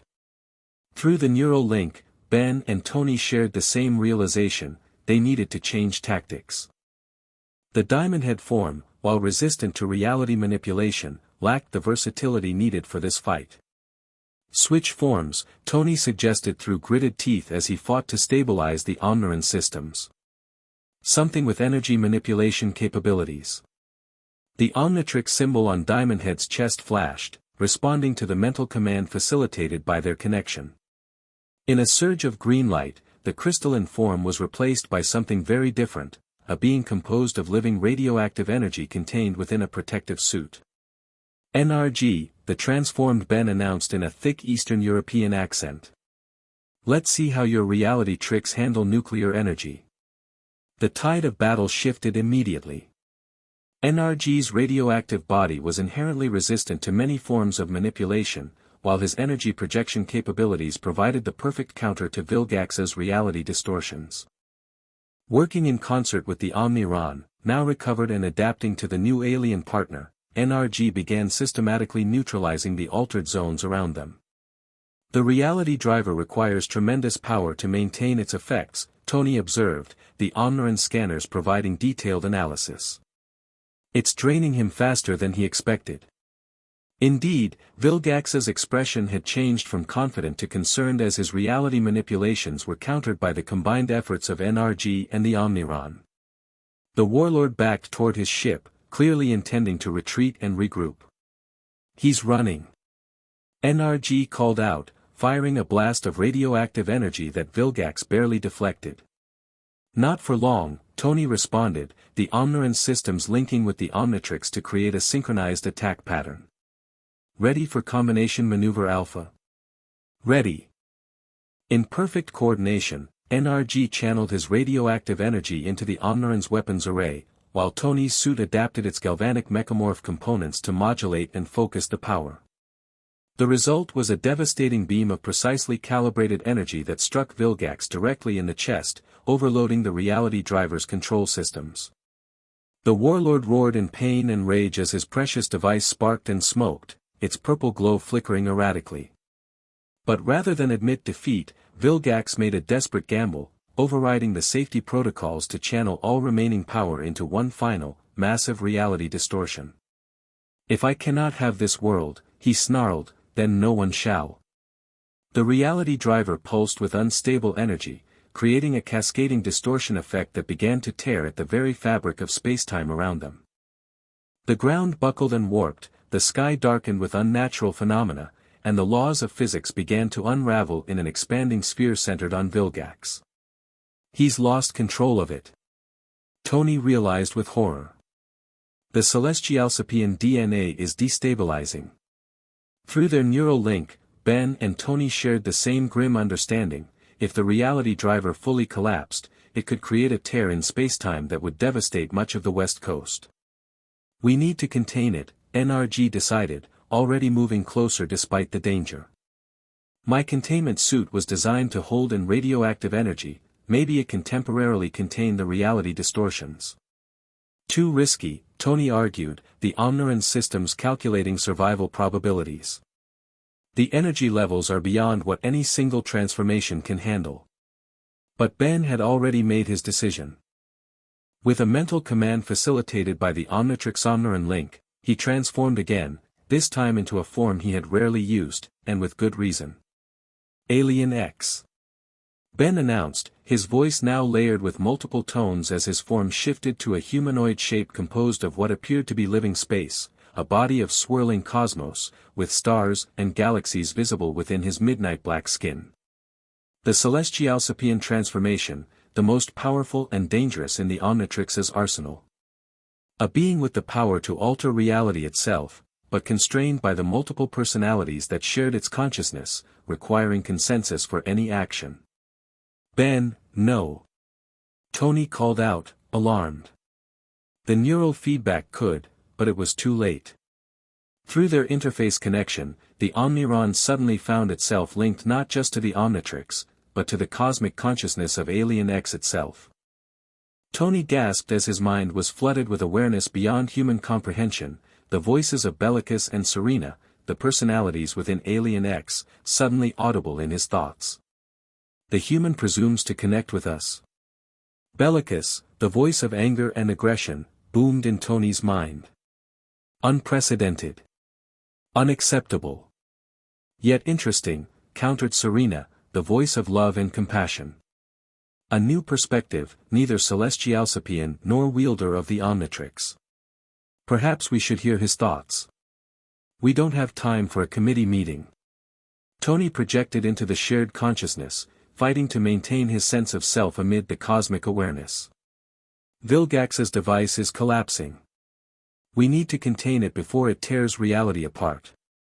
In the physical world, Alien X stood motionless before the increasingly unstable reality driver, while the Omniron hovered nearby, systems fluctuating wildly as Tony struggled with the neural overload. "The human speaks truth," Vilgax admitted reluctantly. "The abomination created by Vilgax threatens the cosmic balance." "Motion to intervene." "Seconded," Serena agreed immediately. "But how?" Direct reality manipulation would interact unpredictably with the destabilizing energy. Through the neural link, Tony shared his engineering knowledge, the principles of containment fields, energy dampening, and phase shifting that might safely neutralize the collapsing device. "A physical solution to a metaphysical problem," Vilgax scoffed. "Typical human thinking. Yet elegant in its simplicity," Serena countered. "Motion to implement Stark's containment strategy, utilizing our power to stabilize rather than oppose the reality driver's energy." Seconded, Vilgax conceded. Motion carried. In an instant, Alien X moved, no longer paralyzed by internal debate. The Celestialsapian raised both hands toward the collapsing reality driver, while the Omniron positioned itself on the opposite side, the suit's systems reconfiguring to Tony's mental commands. Together, they created a containment field unlike anything Earth technology could achieve alone, a perfect fusion of celestialsapian power and human innovation, channeled through the Omnitrix Omniron interface. The field enveloped the unstable device, gradually suppressing its chaotic emissions and stabilizing the spacetime distortions. Vilgax, trapped within the containment field alongside his creation, roared in defiance. "This is not over, Tennyson. Stark. I will return, and next time." His threat was cut short as Alien X gestured, creating a secondary field that isolated Vilgax from the reality driver. With surgical precision guided by Tony's technical understanding, they separated the warlord from his device, ensuring he could no longer control or destabilize it further. Reality driver containment at 87% and rising, Tony reported, the Omniron systems monitoring the process. Dimensional rifts closing. "We're doing it." Through their neural link, he could sense the tremendous effort Ben was exerting to maintain control of Alien X while simultaneously managing the containment process. The strain was immense, threatening to overwhelm the teenager's consciousness. "Ben, I can complete the containment," Tony urged through their connection. "You need to revert to human form before the feedback becomes too much." But Ben's determination was unyielding. "Not until it's done," he managed, his merged consciousness struggling to maintain consensus among Bellicus, Serena, and his own identity. Almost there. With a final surge of combined effort, they completed the containment process. The reality driver's chaotic energy collapsed inward, compressed into a stable, inert state that could be safely handled. Around them, reality normalized, the laws of physics reasserting themselves as the distortion field dissipated. Vilgax, defeated and separated from his power source, found himself surrounded by S.H.I.E.L.D. agents and Earth's defenders. For perhaps the first time in his long life, the warlord appeared genuinely shocked by his defeat. As the immediate danger passed, Alien X finally reverted to human form in a flash of green light. Ben collapsed to his knees, physically and mentally exhausted by the tremendous effort of maintaining control of the celestialsapian transformation while interfacing with the Omniron. Tony was immediately at his side, the Omniron's faceplate retracting to reveal his concerned expression. "You okay, kid?" Ben managed a weak smile. "Define okay. Pretty sure I just argued with two cosmic entities while simultaneously performing reality surgery. So, tired but alive." Tony helped him to his feet, supporting him as they surveyed the aftermath of the battle. S.H.I.E.L.D. forces had secured Vilgax and his remaining allies, while Azimuth personally supervised the containment of the neutralized reality driver. "You took an insane risk," Tony said quietly. "Using Alien X while linked to the Omniron, the neural feedback could have fried both our brains." "Had to be done," Ben replied simply. "And hey, it worked." Tony couldn't argue with the results, though the parental part of him that had developed over 5 years of mentoring Ben wanted to lecture him about self-preservation and calculated risks. Instead, he settled for a supportive arm around the teenager's shoulders as they made their way back to the command center. Max met them at the entrance, relief evident in his weathered face. "Well done, both of you." He embraced Ben briefly, before turning to Tony. "The Omniron performed beyond expectations. Azimuth himself seems impressed, though he's trying not to show it." Inside, they found the Galvan inventor examining data from the battle, his small form floating at eye level via his anti-gravity disk. "Unconventional tactics," Azimuth noted as they entered. "Dangerous, imprecise, and reliant on too many variables." He paused, then added with reluctant approval, yet undeniably effective. "The neural interface between the Omnitrix and your Omniron technology demonstrated capabilities I had not anticipated." Coming from Azimuth, this was high praise indeed. "What happens now?" Ben asked, nodding toward where Vilgax was being secured in specialized S.H.I.E.L.D. containment. "With him, I mean. The Plumbers have a maximum security detention facility in the Null Void," Max explained. Designed specifically for high-risk offenders like Vilgax.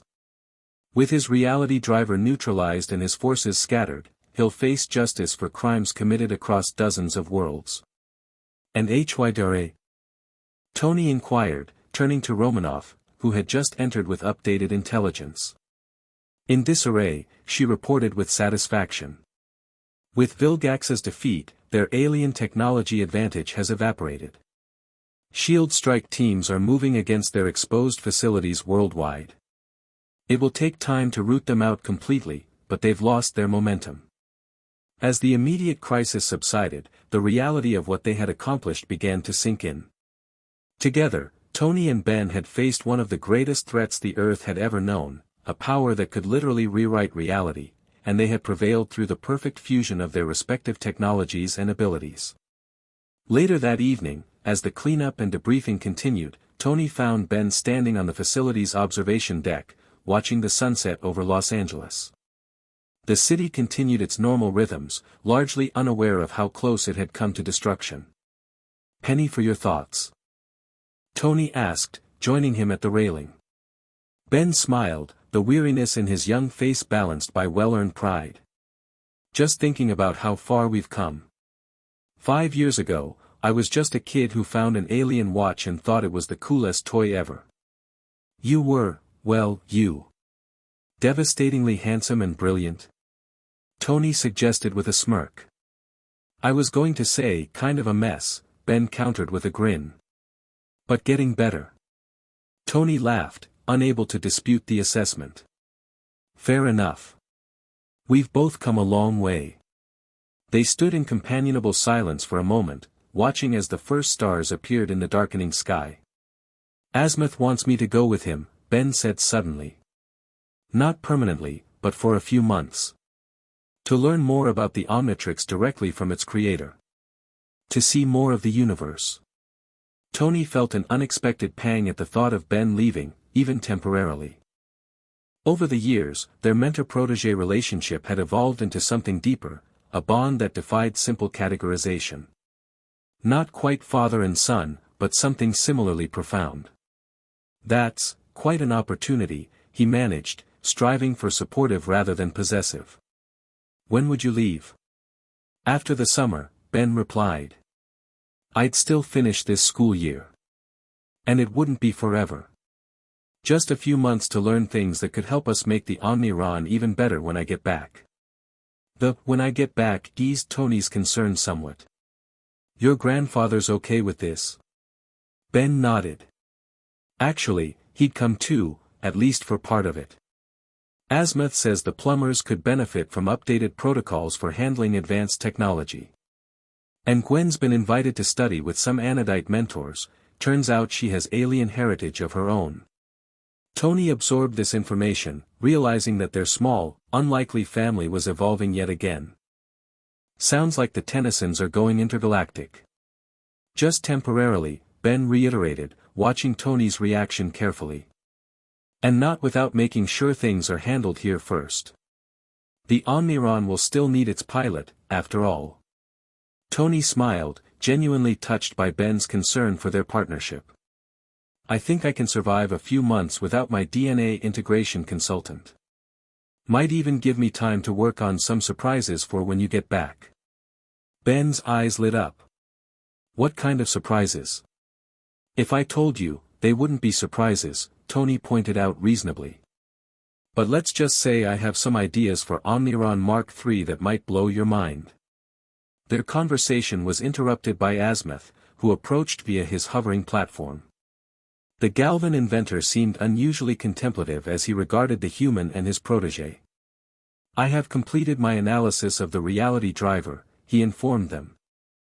"The device has been neutralized and will be transported to a secure location for further study." He hesitated, then added, "I must acknowledge that without your intervention, specifically, the unique capabilities of your combined technologies, the outcome would have been significantly less favorable." "Is that Galvan for, thank you?" Tony inquired with a raised eyebrow. Azimuth's expression soured slightly. "It is an objective assessment of factual outcomes, Stark. But, yes, gratitude is an appropriate response." His gaze shifted to Ben. "Have you considered my offer, Benjamin?" Ben nodded. "I'd like to accept. After I finish the school year." "A reasonable stipulation," Azimuth agreed. "Education, even of the primitive Earth variety, has its merits." He turned back to Tony. "And you, Stark? Will you continue your work on the Omniron in Benjamin's absence?" Tony straightened slightly under the Galvan's scrutiny. "That's the plan. Though I'll be missing my better half of the operation." Azimuth studied him for a long moment.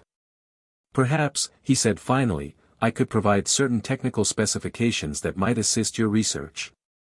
Nothing too advanced, your primitive technology couldn't handle my more sophisticated concepts, but enough to guide your development in productive directions." Both Tony and Ben stared in shock at what amounted to an unprecedented offer of collaboration from the galaxy's greatest inventor. "That would be appreciated," Tony managed, recognizing the extraordinary nature of the gesture. Azimuth nodded curtly. "The universe is changing, Stark.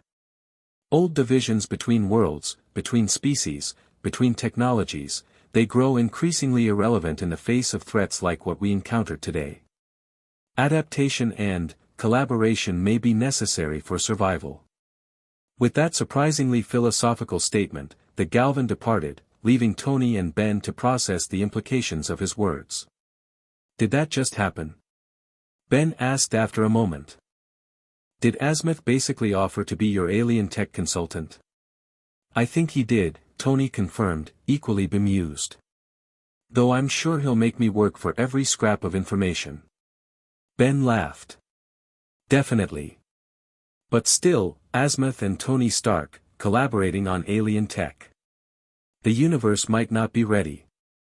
As night fell fully over Los Angeles, the lights of the city below mirroring the stars emerging above, Tony felt a profound sense of completion. The journey that had begun 5 years ago with a chance encounter in Yosemite had led to this moment, a true convergence of human ingenuity and alien technology, of mentor and protege, of two unlikely heroes who had found in each other something neither had expected. The Omnitrix and Iron Man, Ben Tennyson and Tony Stark. No longer separate entities operating in parallel, but a single, integrated force greater than the sum of its parts. Omniron. The name had started as a simple portmanteau for their combined technologies, but it had become something more, a symbol of what could be achieved when barriers between worlds fell away. "So," Tony said, clapping Ben on the shoulder as they turned to rejoin the others inside. "Ready for whatever comes next?" Ben grinned, the Omnitrix glowing softly on his wrist in harmony with the arc reactor visible through Tony's shirt. "Born ready." As they walked back into the facility together, neither could know exactly what challenges awaited in the stars above or on the earth below. But they moved forward with the confidence of those who had faced the impossible and prevailed, not alone, but together. In the end, that was the true power of Omniron, not the alien DNA, not the advanced technology, but the unbreakable bond between a man and a boy who had found in each other the family neither had known they needed. The end. Thank you for watching this video. Please be sure to subscribe to our channel and like this video.